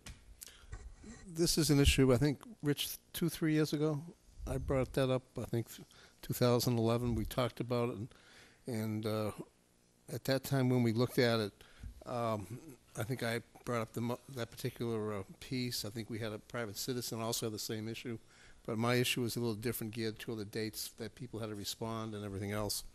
And we talked about going before town meeting with a change to the charter to fix it all up. I'd be more than happy to go through this and have something for fall town meeting. I think to go ahead and do this now creates problems. The citizen who's brought this up, I'd be more than happy to have him sit in with us and take his comments in, whatever is appropriate. But it was a legitimate issue. I brought it up to the moderator, and the bottom line was nobody had to answer yes or no. The answer could be, depending how you argued, it could be yes this way, yes that way. Right. And I think it needs to be cleaned up. We talked about it 3 years ago. I didn't get much traction when I brought it up at the time. Different position in life now, so I guess we have some traction. So I would like to have the board, we can set people up to do it however you want to do it, but I would suggest you do this for fall town meeting and fix it once and for all. Yeah, because I think in your commentary, Rich, you said that years ago, that's how it was done. Yeah. Correct? Yeah. Then there was a change. I'd Yeah. like to hear that. Yeah, with your permission, Mr. Chairman. Sure. Yeah, when Alan had brought the issue up in the past, I know Bob or Mr. Brady's brought it up a couple of times, and Oh, he's not the only one. oh, I'm sure not. But I know when Bob was a selectman, his interpretation is the one that governed. With Shirley, we went back and took a look at what the practice had been over the years, and since 2001, the town has been doing it the way that the board voted to do it a week or two ago. So it's gone both ways. I guess we'd like to say, use I don't know, Hegelian dialectical thinking. Thesis, antithesis, synthesis. No, both sides are right here. Wow. Oh, thank you. Both sides are right here, and the only way we're going to get it squared away for all time is to have the charter tell us which way to do it. Yeah. I think we need to clearly end this discussion one way, once and for all. So, what do you guys want to do? I think it's a better idea for us to look to address this in the future rather than after we very publicly pick dates and other things. This can get really confusing for people. Yeah, we can't fool around with what we've already done for Springtown meeting. I mean, that's signed, sealed, and delivered at this point. I would support doing something in the fall. I will say I differ from my brother over there. I think the fact that we meet on the first Tuesday in April for the purposes of electing our elected officials, and that meeting is noticed as Article 1 of the town meeting warrant, means it starts then. So I guess I'm a strict constructionist, and I'm not looking back at the various competing traditions here. But I think going forward, perhaps since Mr. Slavin's evidenced a strong interest in this, perhaps he's the gentleman to go forward and start preparing something if he'd be so willing. So you want to appoint Alan to, well, your commentary first. I don't mind, taking an assist on this, but I think we should bring a couple members of the public, the town council, the moderator, whether we do it as a workshop, whatever we have to do to make sure it's open meeting law, so we have no violations and no ethics issues, whatever the board wants to handle, I'll be glad to help. I just But- want to make sure we get all But the the outcome stakeholders is, into this. we will have an article for fall town meeting. One way or that another. clearly defines what this means. It basically means you go back to the charter, change the language, so there's no gray, it's black and white. And then let the people vote Yes. in November. Make sense? Okay. So that's what we'll do. And you're volunteered to I'll ass- manage that article. I'll for the assist whatever you decide to put board. together. No, you for the- agree to manage the article for the board, correct? Yes, Thank you. you're welcome. You say, oh, it's right. Volunteer to assist is not what I was looking for.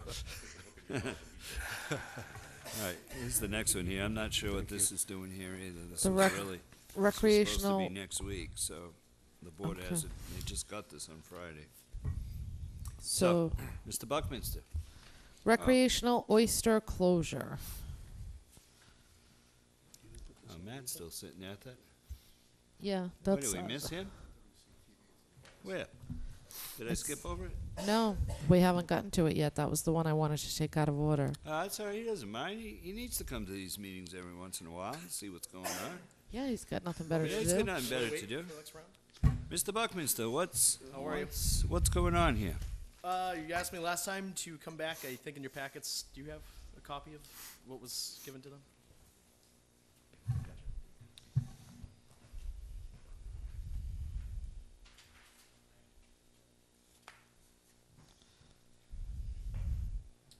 On the 15th, I asked for the board's consideration on closing the recreational oyster fishery. We had already taken the attempts to close the commercial fishery due to the partially because of the depletion of the stock, but to save the brute stock that we have here.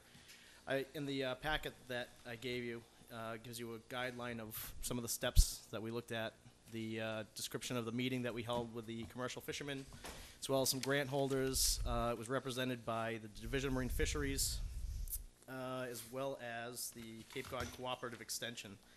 We had some ups and downs in the discussion, but I think the majority came out feeling that we need to do something.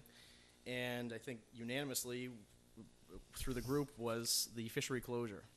I think we need to make the attempt on closing the recreational oyster fishery, strictly the oyster fishery, nothing other than oysters, for at least a time to September, so we can come back to the board and readdress it and see what you would like to do. If you feel that it's necessary to reopen it, I would probably give my opinion on not reopening it for a little bit, but I talked to a few shellfish constables. I spent the day in Duxbury the other day speaking with their hatcheries and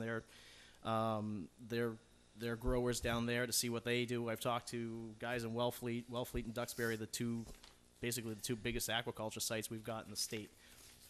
And when I was talking to the gentleman from Wellfleet, he said it is absolutely necessary to protect your brute stock, and that's what this temporary closure is doing. I believe it's on the third or fourth page of what I gave you is a description of Chapter 130, Section 52, and Section 54 of the state laws, which dictate to us what the town is allowed to do for temporary closures. 54 is also the definition of what we discussed last time regarding the amount of time that we're allowed to close it. We can look at 2 years, we can look at 1 year, we can go at a year-to-year basis, we can do a few things, but it cannot exceed 3 years. We could open it for a day and close it for another 3 years. That's how the regulation works. We're looking at a few different options now on the positive end of it.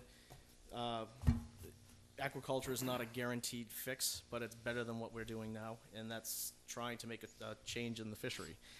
I have some numbers. The packets would have been gigantic. I brought you some statistics if you'd like to take a look at them, if you felt necessary, on the depletion through the fishery, the fluctuation of commercial fishermen over the years, and there's some graphs and charts and pictures and some other fun things. If anybody's interested in taking a look at this, I can run them up to you.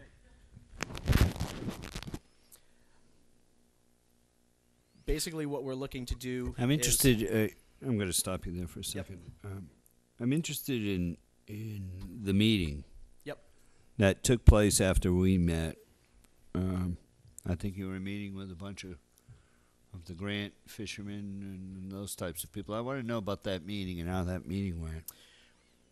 We all Because I recognize think the Mike fact. was here with you the last Yeah, time. actually, I do have there's 2 commercial fishermen in the audience too Oh. that are willing to speak on this. Yeah, come on up, guys. They'd like also. If you don't mind. Oh, absolutely. Go right ahead.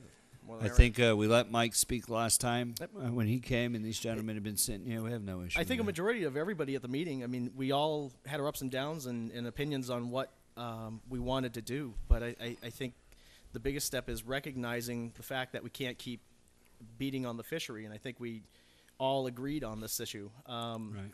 And to address on not just protecting what we have for natural set out here is not just the answer. It's a propagation effort. It's buying hatchery. It's establishing reefs. It's collecting spat. It's trying to use the natural resources we have as well as the resources that are available to us through hatcheries. And some of the beneficial issues in the hatcheries are they have a method of making these creatures pretty much disease resistant towards some of the things that we're facing here.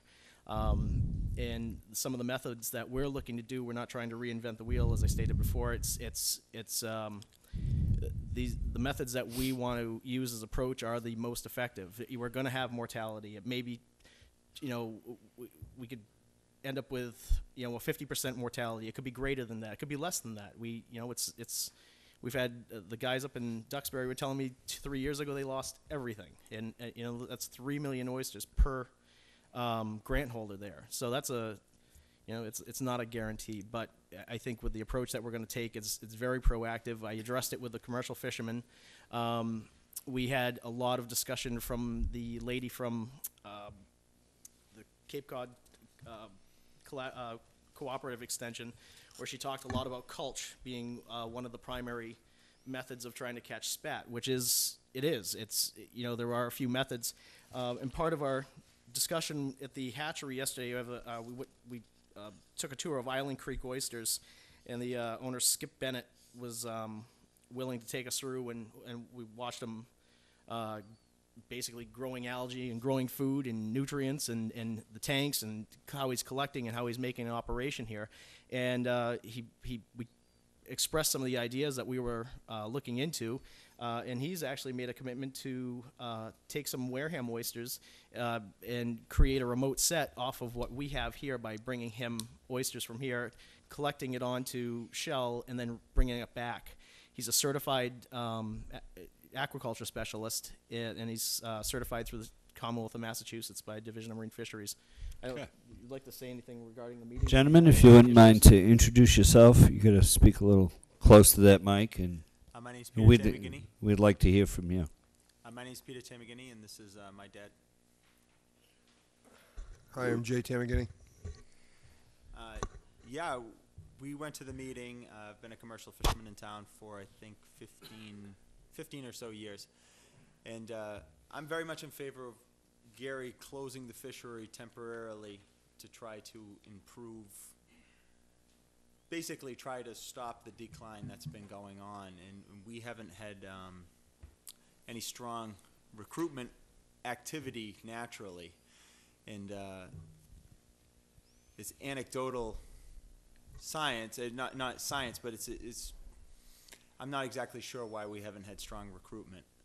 Anecdotally, I could look and say, it's nitrogen pollution, it's too much algae, but I don't know scientifically. But I think we need to take positive steps to try to build back the oyster stock to the levels that it was historically and to the levels that it was just a few years ago. I mean, Gary's graph will show you we had some tremendous sets in the late 90s and very strong harvest. And Onset is an extremely good oyster grow-out area where I've seen over the years very little mortality due to disease occurrence there. It seems like a very healthy area to grow oysters. Sir? I agree with what he's got to say, and he's been doing a lot longer than I have. Oh, okay. But I just to come about the recreational closure, I would like to see the recreational closure go on along with the commercial closure. We had 15, was there 7 commercial guys? Yeah, there, I Gary? actually just turned it over. I think we had this 12 for the last year. How many people were at the meet? How many commercial fishermen? Oh, I think we had everybody there. There was all of 12 to 14 guys, I believe. And not one of them was opposed to closing it. Nothing was said. Yeah, this motion before us is only for recreational. Right. I've already closed the I've already commercial. closed the commercial. But what I'm saying is there was full support amongst 12 people who make a portion of their living from this fishery. We all see a decline, and we all want to see positive action taken. So as it references to the recreational closure, I'd support Gary closing the recreational because we do want to protect the brood stock that is left. Okay. Yeah, and I think closing it till September and then having a look at it, that makes sense to me. Okay.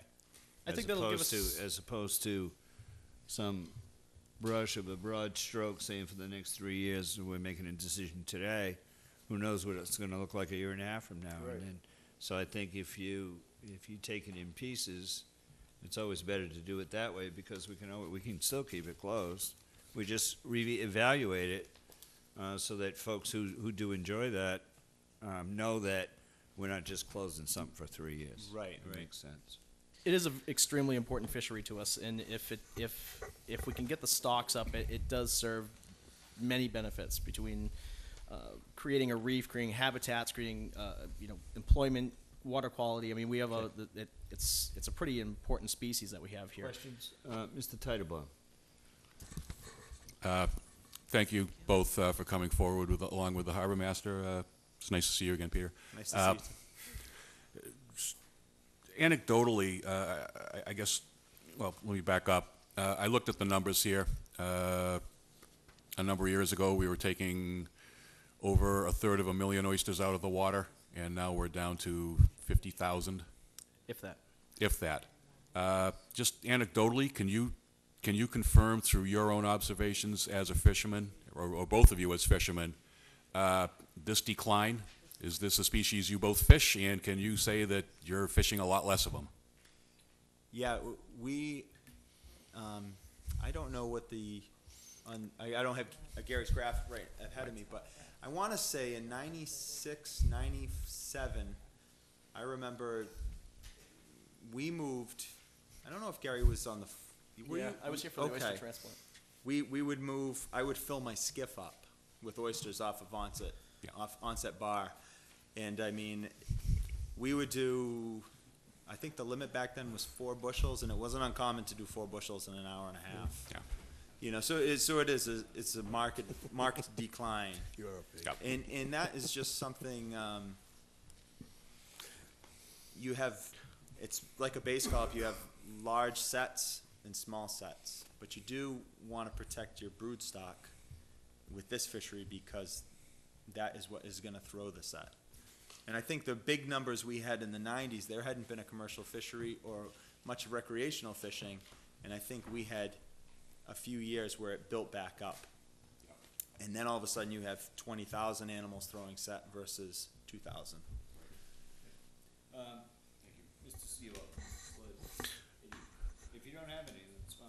No, I was at the meeting, and it was interesting to see everybody working together. There was some thought about keeping a couple areas open and closing the worst areas per se. I'm not sure how Right that now, went through. We did discuss it, and I think that's something that can come along. I think the areas that would be that you could keep open, there's really not. It's a waste basically. I There's really nothing there. honestly think. I think doing a blanketed closure right now is probably the I most. think you got a comment next to you. Yeah, so there weren't any oysters there. There's nothing there, that's why. Places they were gonna leave open. Yeah. And one of the areas in particular, historically, could potentially be a good site to try and reestablish oysters, especially where it's designated in a recreational area. It would only be for recreational people. So, I think it's my first summer, I was planning to go out and do oysters. well, we could close it for February 1st to give you a day. But Winslow, any commentary on this oyster issue? No, I can make a motion if you're ready. I think we are.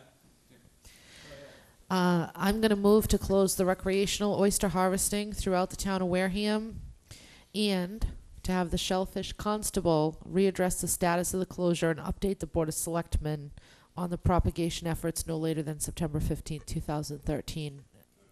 Second. Second, question, all in favor? Aye. Thank you. Thank you.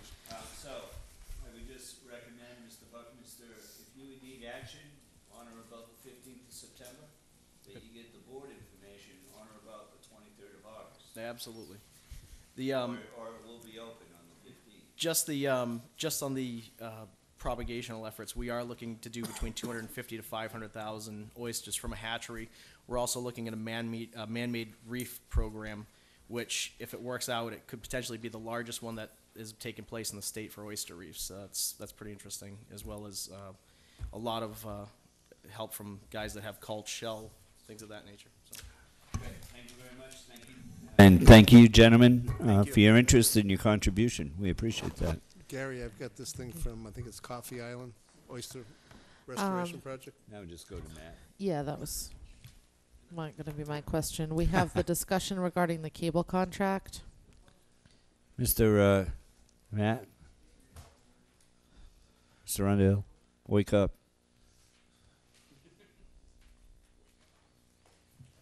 Well, all these department heads in here tonight. What's going on? Is there a meeting? We haven't seen you in here in a long time. You got a big book there. Well, I've been working with Rich Bowen and Derek Sullivan to try to put together an agreement between the town of Wareham and WCTV to deal with the expectations on both sides of video broadcasting, as well as the funds that we receive from the various two cable companies in town. I did have copies. I don't know if you guys received copies in your packets on Friday. I think they came via email.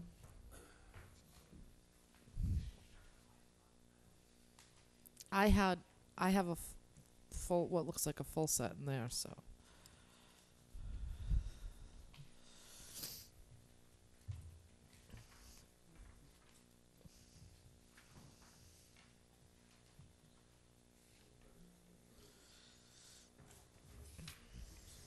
So there's actually 4 documents here. 2 of the documents, one is the main agreement between the town of Wareham and WCTV, and the second one is a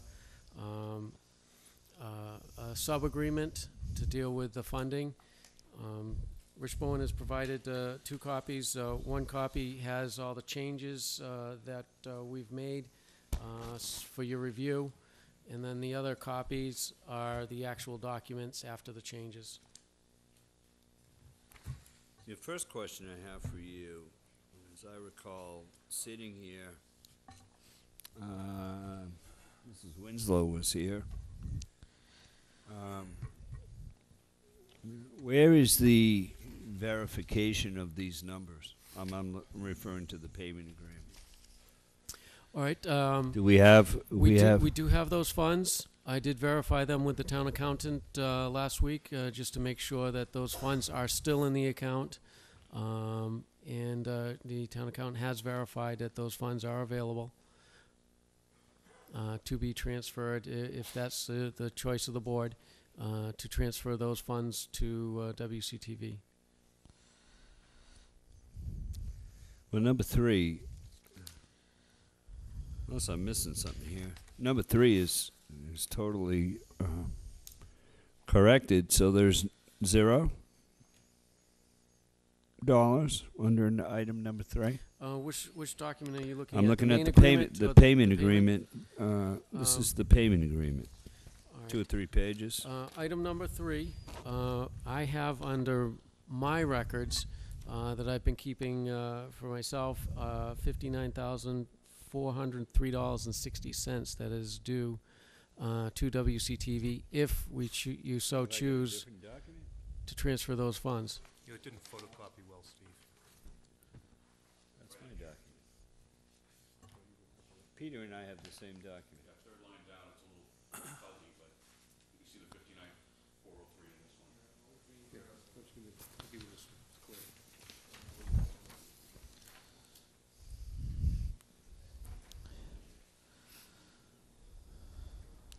This is why I don't know how this ever got on here, and I'm not going to apologize, but I will find out. that the board should have had, and we're gonna do that. We're gonna move this. If you have a question for Mr. Underhill, fine. If not, we're gonna move this off because we need to be able to read through this. And I gotta tell you, and Mrs. Winslow and I have been here for 3 years. And we sat through some meetings. I won't go into them because some of them may have even been executive, but Matt, I'd really like to see the background on these bills. I don't want to see every single bill there was, but I know we had a document at one point where it showed where the town paid bills. You remember Yep. that? It was Yep. from Biz actually I do did have the research on that. Do you remember I that? do have I do keep a spreadsheet of all the invoices that in the revenue that comes in from the cable companies, and I do keep track of how much goes to WCTV, their portion, how much stays to the Right. town. I apologize for not bringing that. It's okay. But this goes back, my question around this goes back to the beginning. Rich, remember that? We had, I think her name was Heather, was here, an accountant, hired to do an audit. Carrie, remember? I do remember. Vaguely. And I think we need to read through what's here and see the spreadsheets before we make further comment. Right. I So I'd will- like to see that. I will forward that to each one of the board members tonight. Right, so that we can see that, because there was a question about when early on in life, the town actually paid bills. There was some confusion over that, if you recall. Remember that? I think you were here. Yes. Yeah. Yeah. So if you could get us that, so I'll that forward the that over board to the can board see what tonight. these, right? Yep. Okay. But I do want to thank you. Any other questions on that from Matt, so that when we reconvene? Nope. He'll get you everything you need to read and review. So I think if we had those spreadsheets, I don't want to see every bill, but you know, the. Well, and you have the redlined version is on your email from Attorney Yeah. Bowen. So Yeah, you can take this clean it copy is a lot. back if you want. Is this mine? You giving this to me? Very nice. I think the contract itself is going to have the same fate, Matt. And now this That's is okay. Now this is, so we're clear on, this is what we've been reading for the last couple of months, and this is the agreement between, so people know what we're looking at in the viewing audience. This is between the town and WCTV, where currently, and we've never had There is no a agreement. signed There is agreement. never Have you a ever signed found agreement. one? There has never been one signed agreement. Still? No. You've never found it? No. And that is the fact, Jack. There is none. Because I had Shirley one day argue with me in the office. Remember that? You were there. And she said, yes, there is. And I said, well, you prove it to me. And you never found There it? is no signed agreement. There was a draft that was originally done up 7 years ago, prior to the creation of the 2006. nonprofit organization and appointing of the members, the original members, to WCTV. But both sides have never gotten together at one time to actually get this document together, and that's why we're here today. Yeah, I have the 2006 document and I have the 2011. This document here, what was done, just so that you have some background, all the dollar issues were pulled out of the actual contract, because the contract is strictly between the town and WCTV. Right. The prior dollar amounts is a separate side agreement. That's why you have this separate piece there, so you can analyze it separately. But they don't belong in the contract. On the Well, back? In the No, back? because, and just to explain to our wide viewing audience at home, typically when we negotiate the cable contracts with the cable companies, there's dollar amounts set in those that is specified for the PEG access. And it refers back to the contract. But what it is we have a regular contract to go ahead and deal with, and then we have a side agreement, which has to do with prior monies, et cetera. Right, but going forward, The contract takes care of it. because it references back to the contracts that we have with the cable companies. Correct. Because we don't know what those contracts will be at this point. No. This is Word. Yes. In your Word document, manager, could you do me a favor? I don't apologize for the request, but because I think it's pretty easy for you. Could you go into this document and where these things are changed, color them for me? You have that on your email. Where? Attorney Bowen sent us the redlined copy. I think. Is there is it colored, Rich? Yes. Okay. All right. Yeah. Good. Yeah, because this is black and white. That drives me nuts. As long as I can print it out in color. No, that's all right, Alan. Oh, you got it in red? No, he's got it in blue. You got it in red. You're giving me different documents than they are. He has blue, I have red. Yeah, how did you get red? Some special. Yeah, I know, but what's the latest? No, it's this, what it is, depending how your computer set up, whether you get a blue or red. Oh, all right. So this is the. Okay. Thanks. You're welcome. Yeah, that dotted line stuff, that I can't. I have trouble with that unless it's got color in it. All right. I'd like to get this done. Alan and I are responsible to the Yep. board. We are.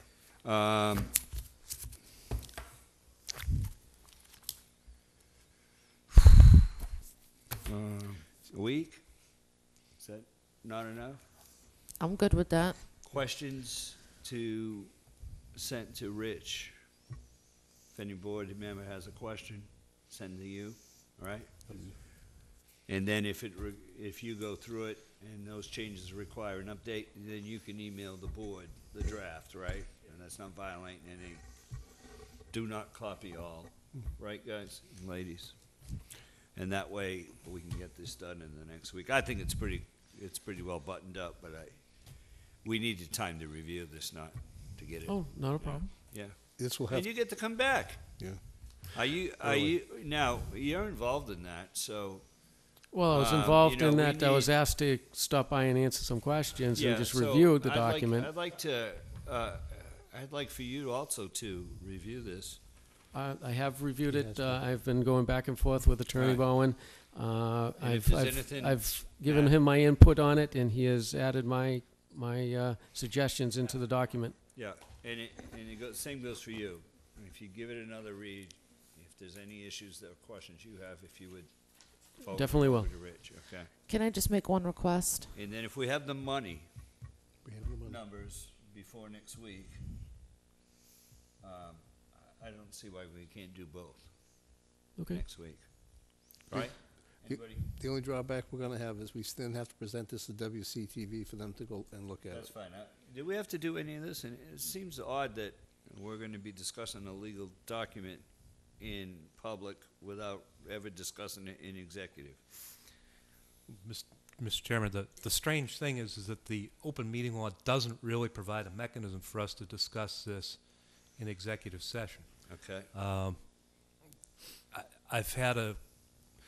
We've had a pretty, we'll call it a open dialogue with the cable group as to what our concerns are, and they have been similarly frank with us. So I don't think that anything that we send back to them is going to be a huge surprise. The numbers, I think, will differ slightly from what they sent over. The dollar amounts will differ a little bit, Yeah. but we can justify the numbers. So the process would be that next week we go through this and say okey dokey. Then you would deliver this to the cable folks. They would read through it and they would counter. I mean, is there a point when the two boards meet in public to discuss this, or no? It's just a document flying back and forth and we sign it. What? It could go either way. My guess is that it'll get to the point where each board is comfortable and you'll just sign it and counterpart. No public and discussion. No big meeting. No nothing. Okay. Yeah. I just want to make sure that we're doing this properly. 'Cause Mr. it seems Chair. to me I recall. Well, there's never been one signed, so I Not- guess not we're of setting yet. precedent. Trailblazing. May- That's awful. May I make one request?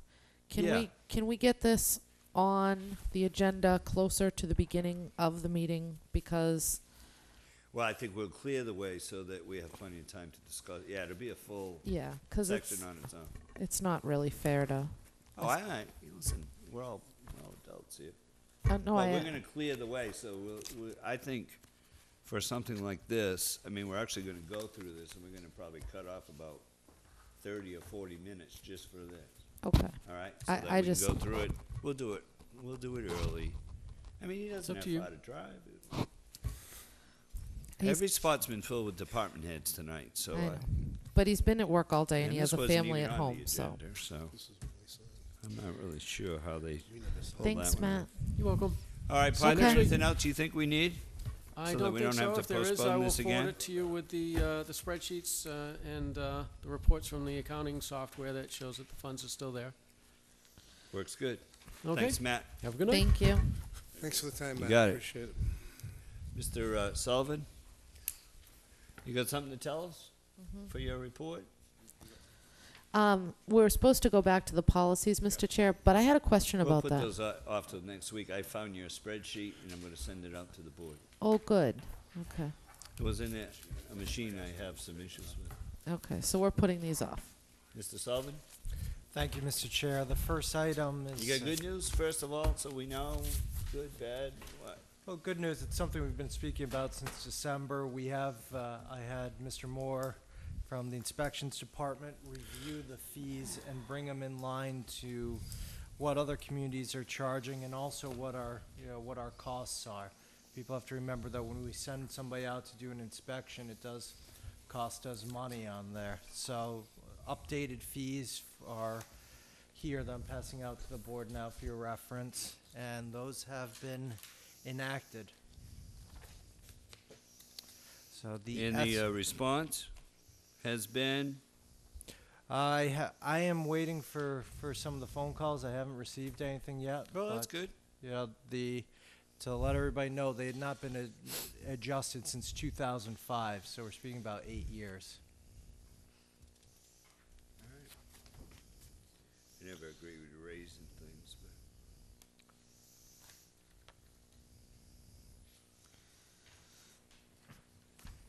Yeah, and again, the Ronnie did purpose it with was... the boats. That's true, and look what happened. Yeah, we had a rainy day fund that had millions of dollars in it until Duval got his hands on it. And everybody registered their boats in Rhode Island. Yeah. All right, Mr. Sullivan. Continue on, please. So that is the first item that we have here. I would love to keep on giving you good news. However, on Friday, we all received the DLS alerts regarding our local aid. And at first, I was very happy looking at what the increases in our aid were. However, unfortunately, the state giveth and taketh. The assessments brought it down to, actually the net to our general fund will be about $8,000 increase. That's unfortunate. We had hoped for more, and this does. Jeez, And the reason we had any pages do sort you of need? increase in there is part of the governor's Just a new two-page? comprehensive plan that he's putting out. So. There you go, Rich. You can look at the numbers too. If you look, they're double-sided on there. Good So- use of town resources. Thank Double siding. Yeah, but they gave us 5 extra copies. What was the point? If the other ones are returned, I'll be bringing them to the finance committee meeting tomorrow night. Oh, Here yeah. you go. So. Hand it back, Yeah, Mr. you could Attorney just email Bowen. this stuff out to people. We can. Here you go. Send them back. No need to kill more trees.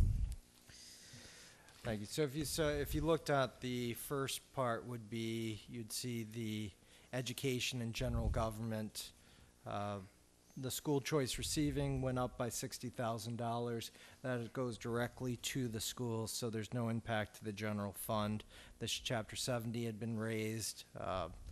They have I believe it's the charter tuition was increased. So the total there is $166,950.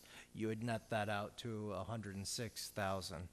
Then on the town side, there's a new aid formula Say called. that again? If That's you a look- little weird math for me. Yeah, the school. I'm adding that up, and I come out to 1. If you look on the school choice receiving tuition, Yeah. that is an offset receipt that goes automatically to the school and doesn't pass through the general fund. Right. So the actual net there, even though it's increasing by 166,000. Right. When you're looking at the budget that we present, those dollars don't go into the general Gotcha. fund, so I can't budget them. Okay, gotcha. The next part is you'll see I was the, gonna say, I added that up and I get to 166. yep. The general government, there is a new formula called the annual formula local aid for $102,000, through a little over that. That is based off our per capita income. Unfortunately, it's also based off of our land wealth, and we have a high land wealth. So if they did just on our per capita, you'd probably look at almost a triple number on there. It is So what then, it is. so there were some additions on there, so they're a little over 125,000. So you'll see the total estimated receipts of 292,000. If you deduct the 60 on there, you're looking at about 232,000. Where does the 242 or 246 or whatever that number was from last year? When do I ever see that somewhere? That letter I signed for the state saying that we were over budget or shortfall that shorted our budget. When do we see that? That's already, that was done during the tax rate setting process, so you won't see it any part of That's all this. right, we've paid that now, we're all set on Right. that, it's been deducted?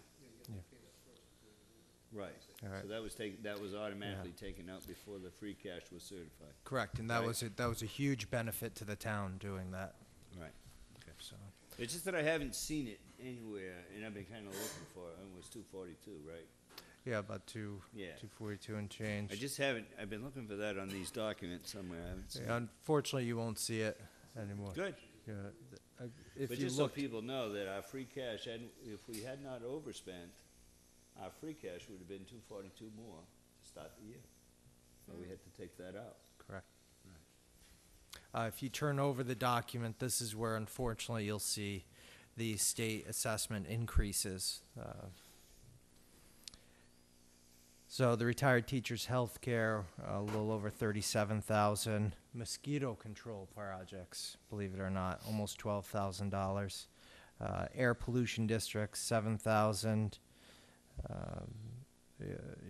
Though it only went up $89. Our regional transit about 4,000. Special education was a reduction for almost 3,000. However, here's where we have the issues. The school choice sending tuition is now at almost 111. Had an increase of almost 111,000, and charter school sending almost 77,000, which totals our tuition assessments are over $600,000. So when you look at the total estimated charges of almost 240,000, and you go back to the 232 on there, essentially, Is this with all his friendly taxes and all that he wants to raise on people? And this is the result after the taxation? correct. This includes his proposed tax increase? This is with his proposed tax increases. That's not likely to see the light of day, I don't think. Because they gave you in certain places and they took away in others. The takeaways ended up being almost as much as they give. So yeah, but what happened to the investment in education and infrastructure? What happened to that? They increased the Chapter 70 by about 71,000, gave the local government about 102,000. Unfortunately, all the increases wiped that all out. So So we're no better off. no.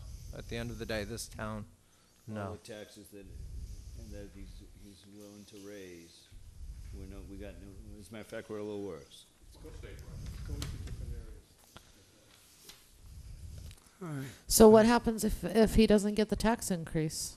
We'd probably look at a Looking at even reduction. more, right? That 102,000 for the annual formula aid would disappear. The Chapter 70 would disappear. Charter school, charter tuition, I think that one may stay in there, but you'd be looking then at $180,000 reduction approximately in our state aid.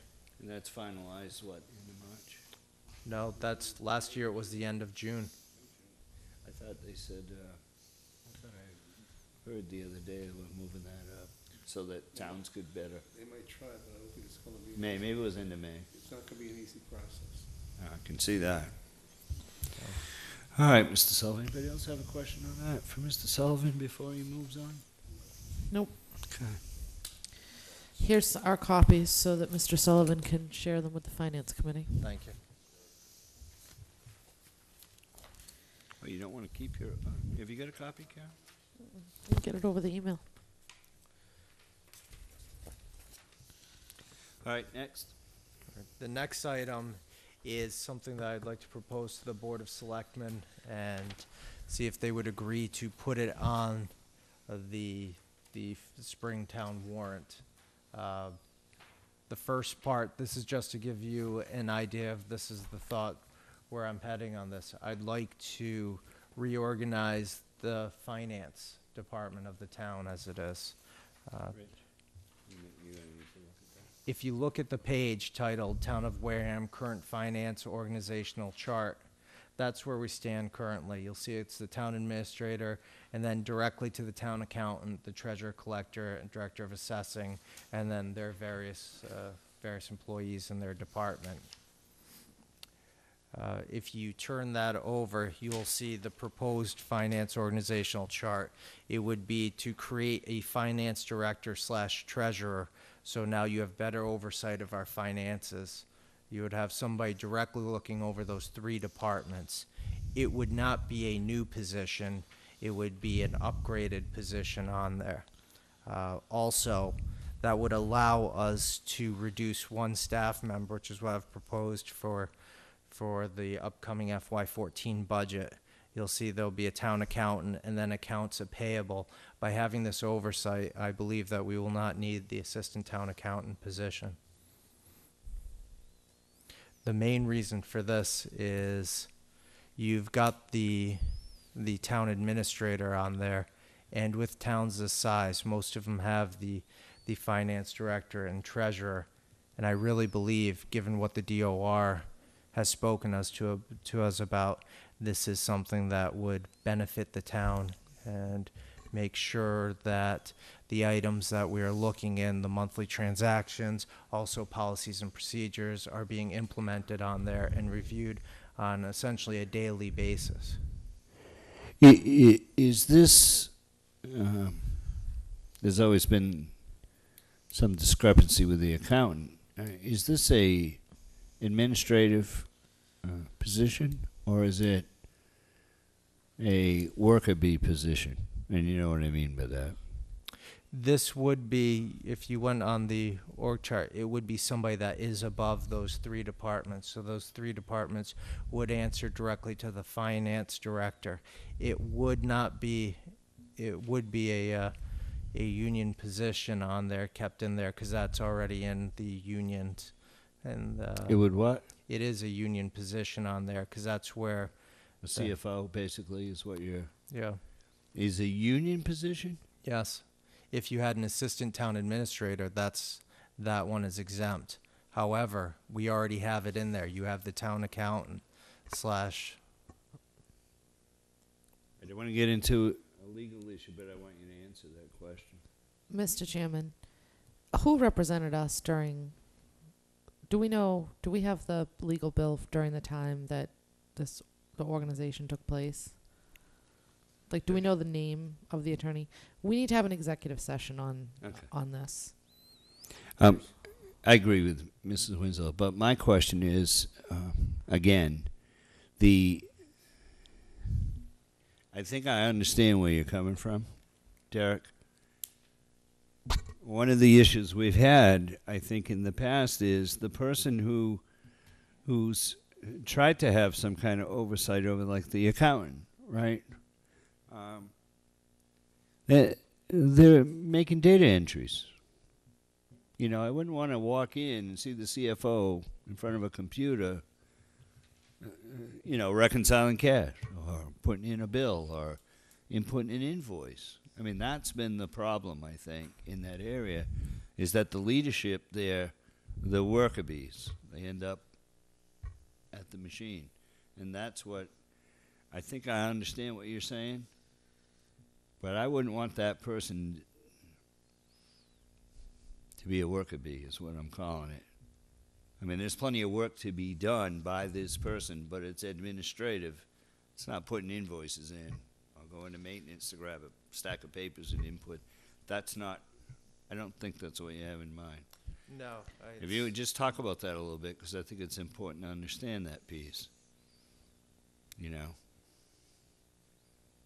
Mrs. Winslow? Thank you, Mr. Chairman. Overall, I support the idea. However, it looks to me like, once again, we're putting in place what's going to be a high-priced management position, and we're going to increase our costs associated. And one of my concerns is that when other communities have gone through this process of this reorg, they've streamlined these departments so that the various clerical workers can help each other out during different times of the year and work together to cover when someone is out. Cross-training. Cross-training, things of that nature. And the other thing, and I was thinking about something, and I can't think in here at the same time, at this time of night, but so I'm not sure if you already said this, Mr. Holmes. Are we allowed to do that? Think and listen at the same time? Cross-training. Oh, probably. I don't know. I mean, we need to sit down and discuss the contracts that impact these things when we're, you know, because this is all going to come up in contract negotiations, so it's not a discussion for public consumption, but at this point. But I'm wondering if the finance director would be more suited as the worker bee that Mr. Holmes describes, replacing the town accountant. Say it again. So instead of adding a new management position, a finance director / treasurer, why couldn't that person's going to have a finance background, right? We already have a finance director in our personnel plan.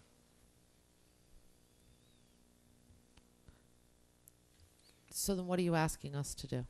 This is actually considered a reorganization.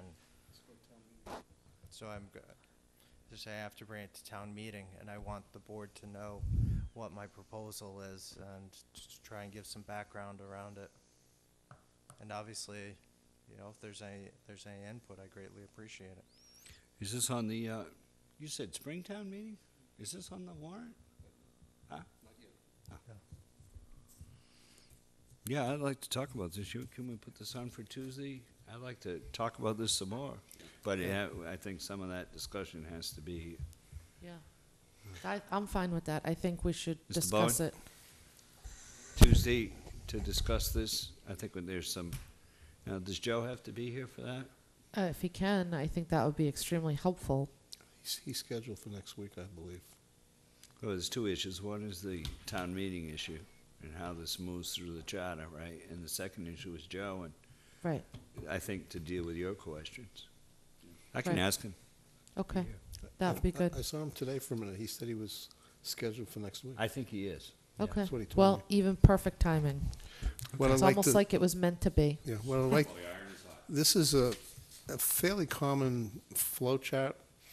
If you look at a lot of the towns that are a little more advanced as far as their systems than we are, it's the best way to put it. I'd suggest that people look at Arlington as one town in particular. Arlington does a fantastic job as far as their accounting, and they have a finance director. This is not an unusual occurrence anymore in the world today. And I just think maybe we dial this in, but the concept is really probably will end up with streamlining, probably would end up with, you know, multiple people with multiple skills, is the best way for me to put it, without going into any detail. But I think it's something that we should look at, because I've seen towns do this, and from a financial standpoint, they've come up much more efficient all the way through, and it's actually saved the town money all the way across. Yeah, because right now our accounting system is siloed. Yeah. And the other guy tried to be the CFO. You can't. Wow. You can't do that. I won't go there. I don't need any commentary on that, but No, you just can't do it. It's just not. It's not possible. I just want to be clear. I support the concept, but as it's sitting before us today, it's going to be more expensive. So It might be initially more expensive, but again, I'll go back to my own experience in life. In order to make more money, sometimes you have to spend money to put things in place, and you end up netting more money overall. You have to look at all of it. I'm just saying that I want to see where the savings is going to be, whether that savings is in the first year, the second year. I can't support, from a realistic budget perspective, I can't support putting out more dollars on high-priced personnel without a plan in place that's going to show me how that position's going to pay for itself at this point. Well, we'll defer to Mr. Sullivan, have him provide that for us. I'm definitely deferring. In around the executive meeting on where this position qualifies, Well, we can have that discussion too. that would also hinder, our. Because that's going to play into. You got that the, right. Yeah. Okay. Please. I can just read from the charter what it says about. No, Terry, we can do that. We can do that Yeah. next week when we meet. All right, Derek. Revenue and expenditure report. Yeah. And then passing out is the revenue and expenditure report from November. We should actually be getting December within the next 2 weeks on here. And there is a short little memo attached to it. What I would ask the board is if you had the time to review that and come back with any questions on there. Historically, what I've done is when we have this, if we've spoken about something beforehand, so that the memo doesn't end up to be about 40 pages at the end of the year, I haven't gone and addressed some of the matters that we've already spoken about. The main one would be, if you looked, I've numbered the pages on here of the general fund is on page 3. It is our largest budget. You'll see about part way down is the police department, and their percent expended year to date versus their expected percent expended year to date is higher by about 7% on the expenses and 3.4% on the personnel services. Their expenses are traditionally, most of our departments do have them paid during the first few months, but given that they have gas and also maintenance of their equipment, that is concerning on there. And then the personnel services, historically during the winter, they'll start coming down on there because of the overtime. There's no more of the summer personnel and such, and then you only have essentially really one summer month at the end of the year. But on June 30th, you're assuring this board that is 100. I understand that if that's not 100%, I will have some problems. I'll have to explain why that wasn't managed properly. Thank you. Mr. Chair, Yes. can I just comment on that? I don't think that we should wait until the very end. He's not. He's not. Okay. That's what he just said. Because 2 years in a row this has occurred. Yeah, but that's what this report does, Karen. That's what he's telling you, is that Okay. If He's on it. he can get this up within a month of, like the 3 to 4 weeks after when you each see month ends. December will get higher because No, there's I heard less that part. overtime and. I'm talking about waiting to see where we end up at the end of the year. Oh, no, The- he's not. That's what he just said. Yeah. Now, part of this is the forecasting. Now we're going to start taking, the historical overtime. 5 months to deal with the it. It's personnel. for simple math, Yep. right? Okay. One quick comment. People might not like it. Here's my advice to you. People might not like it. Department head might not like it. The rank and file people might not like it.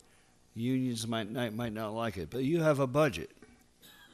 And that's yours to manage. Everybody's even.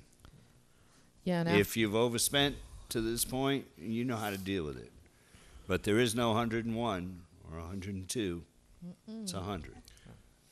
And when people start screaming and yelling to us, and they will, oh, I didn't get my overtime this week. They cut my. Well, you know what? That is what it is. And that means you're doing your job. And that's why we put you there, and that's what we expect. So, you know what you got to do. You don't need us telling you that. And we don't tell you that anyway, it's day to day. But I just remind you of that every once in a while. The number 100 is very important come June 30th to a lot of us, because then at least we can show the townspeople, that you're managing that properly, and not grabbing 50 here and moving it over here. And that kind of stuff drives people nuts. Okay. And if we budget appropriately, right, you shouldn't have to do that. Sometimes you do, but you understand. Any other comments? Alan, you got your hand up. Just real quick, on the elections and registrations, Derek has made a note about unforeseen costs due to special Senate election. If I heard right, we're gonna have a primary plus a Senate election, so that means we're gonna have 2 elections we're gonna have to deal with.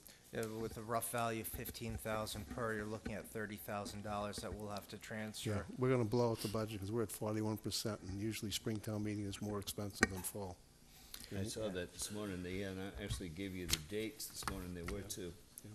So Yeah. we're And definitely. it's not our date. No, So but we're gonna be over budget there. There's no way around that. Yeah, unfortunately, if they had changed that by 1 week, you'd be able to Next spread it over 2 budgets, unfortunately. all right. Yeah, Any other give me some breaks. commentary on that? Nice work. Thank you. This is good stuff to see, and and I see my brothers and sisters on the finance committee were copied this as well. Tomorrow.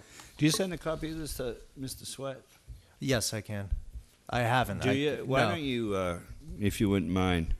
We talked about the 3 boards working together, and I think that if Jeff and the good doctor can see this, they'll see what you're doing as well on the town portion of the budget. I will. And then they can see what we're doing too, and we're all kind of at least sharing the information. Mr. Chairman, there was one last thing. This board had directed me to start the process on focus groups for the town, and I just want to let you know that I'm sorry I didn't bring the documentation. I am working on it and looking at to who the participants, or you might even want to call them partners in this, will be, to look in for the best interests of the town. So that's something that is still being worked on, and I appreciate it. Outstanding. Anything else? Just one quick piece for Derek on the budget and stuff. I gave him a sheet that I had put up a while ago, which we both went to the MMA meeting, of course, this past week. Derek can, at the next meeting, explain better, but there is a particular group that looks at state and federal mandates that are unfunded and what they can do or not. If anybody wants to see the camera, that's a list. And there's 20 from the state, and there's another 2 plus 1, 2, another 15 or so that are federal mandates implemented by the state. So we have probably somewhere in the range of 40-plus mandates that we have to do, we don't get any funding for. And these are issues that will need to be looked at down the line. We just can't afford to keep putting money out with no revenue coming in. So It'd be good to publish that so that people know that.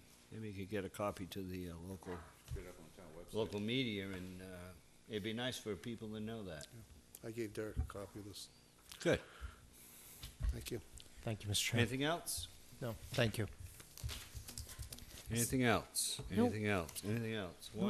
I just have one quick.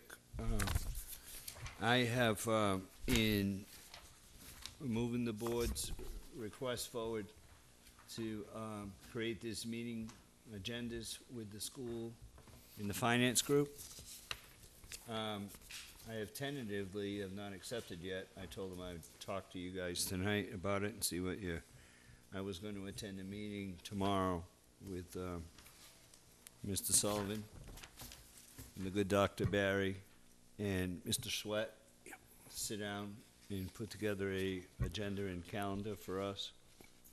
But I didn't want to move forward on that until I asked. Well, Mr. Chair, I think that's a great idea. There's no voting, there's none of Yeah. that. We're gonna have a discussion about how the 2 boards can sit down, and then we'll include the finance committee on that as well. But, my issue is that you have the town administrator, school superintendent, and the 2 boards. The finance committee will join in on that. And as long as we can do it, then they need to make their time available. So we got a lot of work to do, and I think that if y'all don't mind, I want to sit down with them tomorrow and do that. I think it's a good idea. Okay. It's good for No me. problem? All right. Anything else? Nope. Motion to adjourn? Motion to adjourn? We're not going to do Seconded? reports from the different committees? Oh. Yeah, keep it short, though. Does anybody have any liaison reports? Oh, yeah. What? Oh, yeah. Yeah? Yeah. Maybe. Looks like I just wiped them all out. Take the battery out of his machine. I should have. I'll go very quickly. Planning Board is working on the TDRs. They're looking for a grant through CETA, so the TDRs can get going. Sign bylaw will start probably public hearings before the Board of Selectmen shortly for the new sign bylaw. They're also going to be an issue with a master plan to update, especially where we have issues. John Charbonneau, our town planner, will be talking about looking at East Wareham for the master plan, because things have changed since 1998. Things that weren't an issue back then are now. West Wareham, with the traffic that's expected to be on the road, is going to be issues, et cetera. So that will be coming before us. I looked up, and it looks as if the Board of Selectmen actually put together the master plan committee back in 1994, 95 originally. So that will be part of ours. There was a 2-day meeting of the Finance Committee with all the department heads. Unfortunately, there wasn't a lot of public there. It was quite interesting. We had different departments come in. Peter was there as well. And there was explanations for the first time of what they can and can't do. And it was a very productive meeting. I think Derek needs to be complimented, because the department heads, I think, were not only just forthcoming, but it was a very pleasant meeting where there wasn't saying, I got this, you got this, I didn't get this. It was just, they were trying to work together one after the other, coming before the meetings. We had information come down about some of the things. I won't get into great detail, but the ITS is a real issue, because we basically have one person probably doing 3 jobs. And we don't have what they call key man insurance or bodies or anything. So it's issues that came up that we need to look at on the town side, which is the town administrator, not ours. One issue that came up was interesting, that we all pay insurance on our homes and everything. And they have an insurance group that comes in, and David Moore, who's the temporary director of inspectional services, was explaining that because the department was in flux back when they came in about a year or so ago, and the issues, Wareham got rated what they call 8 out of 10, 10 being the most expensive, highest rate. A community, not quite the same, but like Bridgewater is rated a 4. They get rated every 5 years, so unfortunately our rating just came through. But in numbers, because we kind of, what happened, it's probably close to the cost of $200 per home per year. And if you want to take it in total numbers, if you take the number of homes in Wareham by $200, it's about $2 million a year, 5 years. That's $10 million more than we're paying than we really should have. So when the town administrator hires people and stuff, we need to think about what we do. It's a 17% difference, which is an awful lot. It really was a surprise. But again, with having Mr. Moore there, he was allowed to, he basically could explain what was going on, and they've done a tremendous amount of work in the 4 months he's been there, or 3 months now. So I just wanted to bring that out, that we do make mistakes. Good. I won't go into any more. There's a lot more stuff that went on in the meeting, but it really went well. And it gave us a good idea what's going on. Thank you. Good. Peter? Just briefly, I attended, I would say 60% of that. I didn't get to go to the Thursday morning because I was tied up with something. But to echo what Selectman Slavin just said, the department heads came in. They presented budgets with a 2% bump. They presented budgets with a negative 2% to show what they would do if they were cut. It was a very interesting process. I was pleased to see that the department heads weren't butting heads. They weren't sitting there trying to raid from each other, which you frankly might expect they might do in a time of tight money. The process did go very well. It was clear that it was calm, albeit somber, and I'd like to credit Mr. Sullivan and the FinCom for creating the kind of environment where people come in and dispassionately discuss these budgets.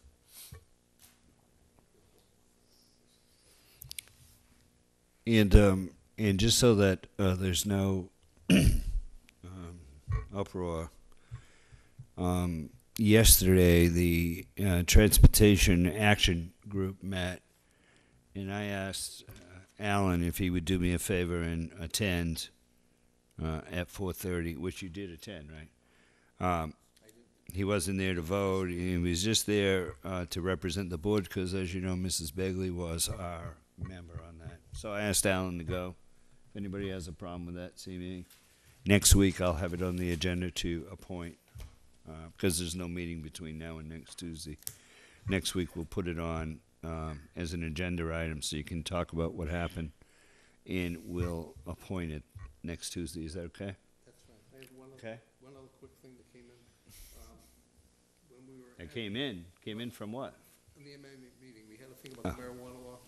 I'd like to get that on the agenda. I've given it to the planning board because they basically, the way it works is that with the marijuana dispensaries that the state has passed as of January 1st, 2013, that law through the Department of Public Health, every county can have one, a minimum of one, and a maximum of 5 dispensaries in their county. Not in the town, but county. So this is an issue which is gonna come up before us. We've already had someone ask about it. I basically, the planning board meeting yesterday, gave the information to the planning board and asked them to prepare a article for town meeting in the spring, asking to put through we call it temporary moratorium, because the Department of Public Health hasn't finished all their rules and regulations yet, which means people can't apply yet. But the problem is it's not gonna give the town of Wareham time to put some bylaws in place that work properly. So to do the correct thing is we're gonna basically, through the planning board, come up with a warrant article for a temporary moratorium so we get the things in place when it's time to go. And I understand that if you have a prescription, you can grow 6 months in your house by law, so you don't need a dispensary. No, you don't, but you see the bag for the 6 months, it's pretty good. Yeah. We will have to put that on, and I was kind of hoping that Rich would be giving me some guidance on that, but he hasn't. I haven't asked for the guidance, but I was hoping that you would kind of follow the pot thing. And I think we provided actually a copy. are we gonna have a demonstration here some night of how this works, or what? Light them up if you got them. There you go. No, I have provided a Word version copy of a proposed moratorium to Mr. Sullivan and Mr. Charbonneau. Yeah. I think I actually did see an email on something. Okay. Can we wrap this up? You're all set. Thank you, Alan. Just one quick point. Your remarks that we needed to get somebody on the School Bus Action Committee. There are also other currently unfilled liaison positions. Oh. I don't know if it's your All right, pleasure to I'll look take at care of those. that. I'll take care of that right now. Any of the committee chairmen that had Mrs. Begley assigned as their liaison, there are 4 of us. If you have any issues, give any one of us a call, and we'll be happy to liaise with you. Liaise. Motion to adjourn. Thank you. Made and seconded. All in favor?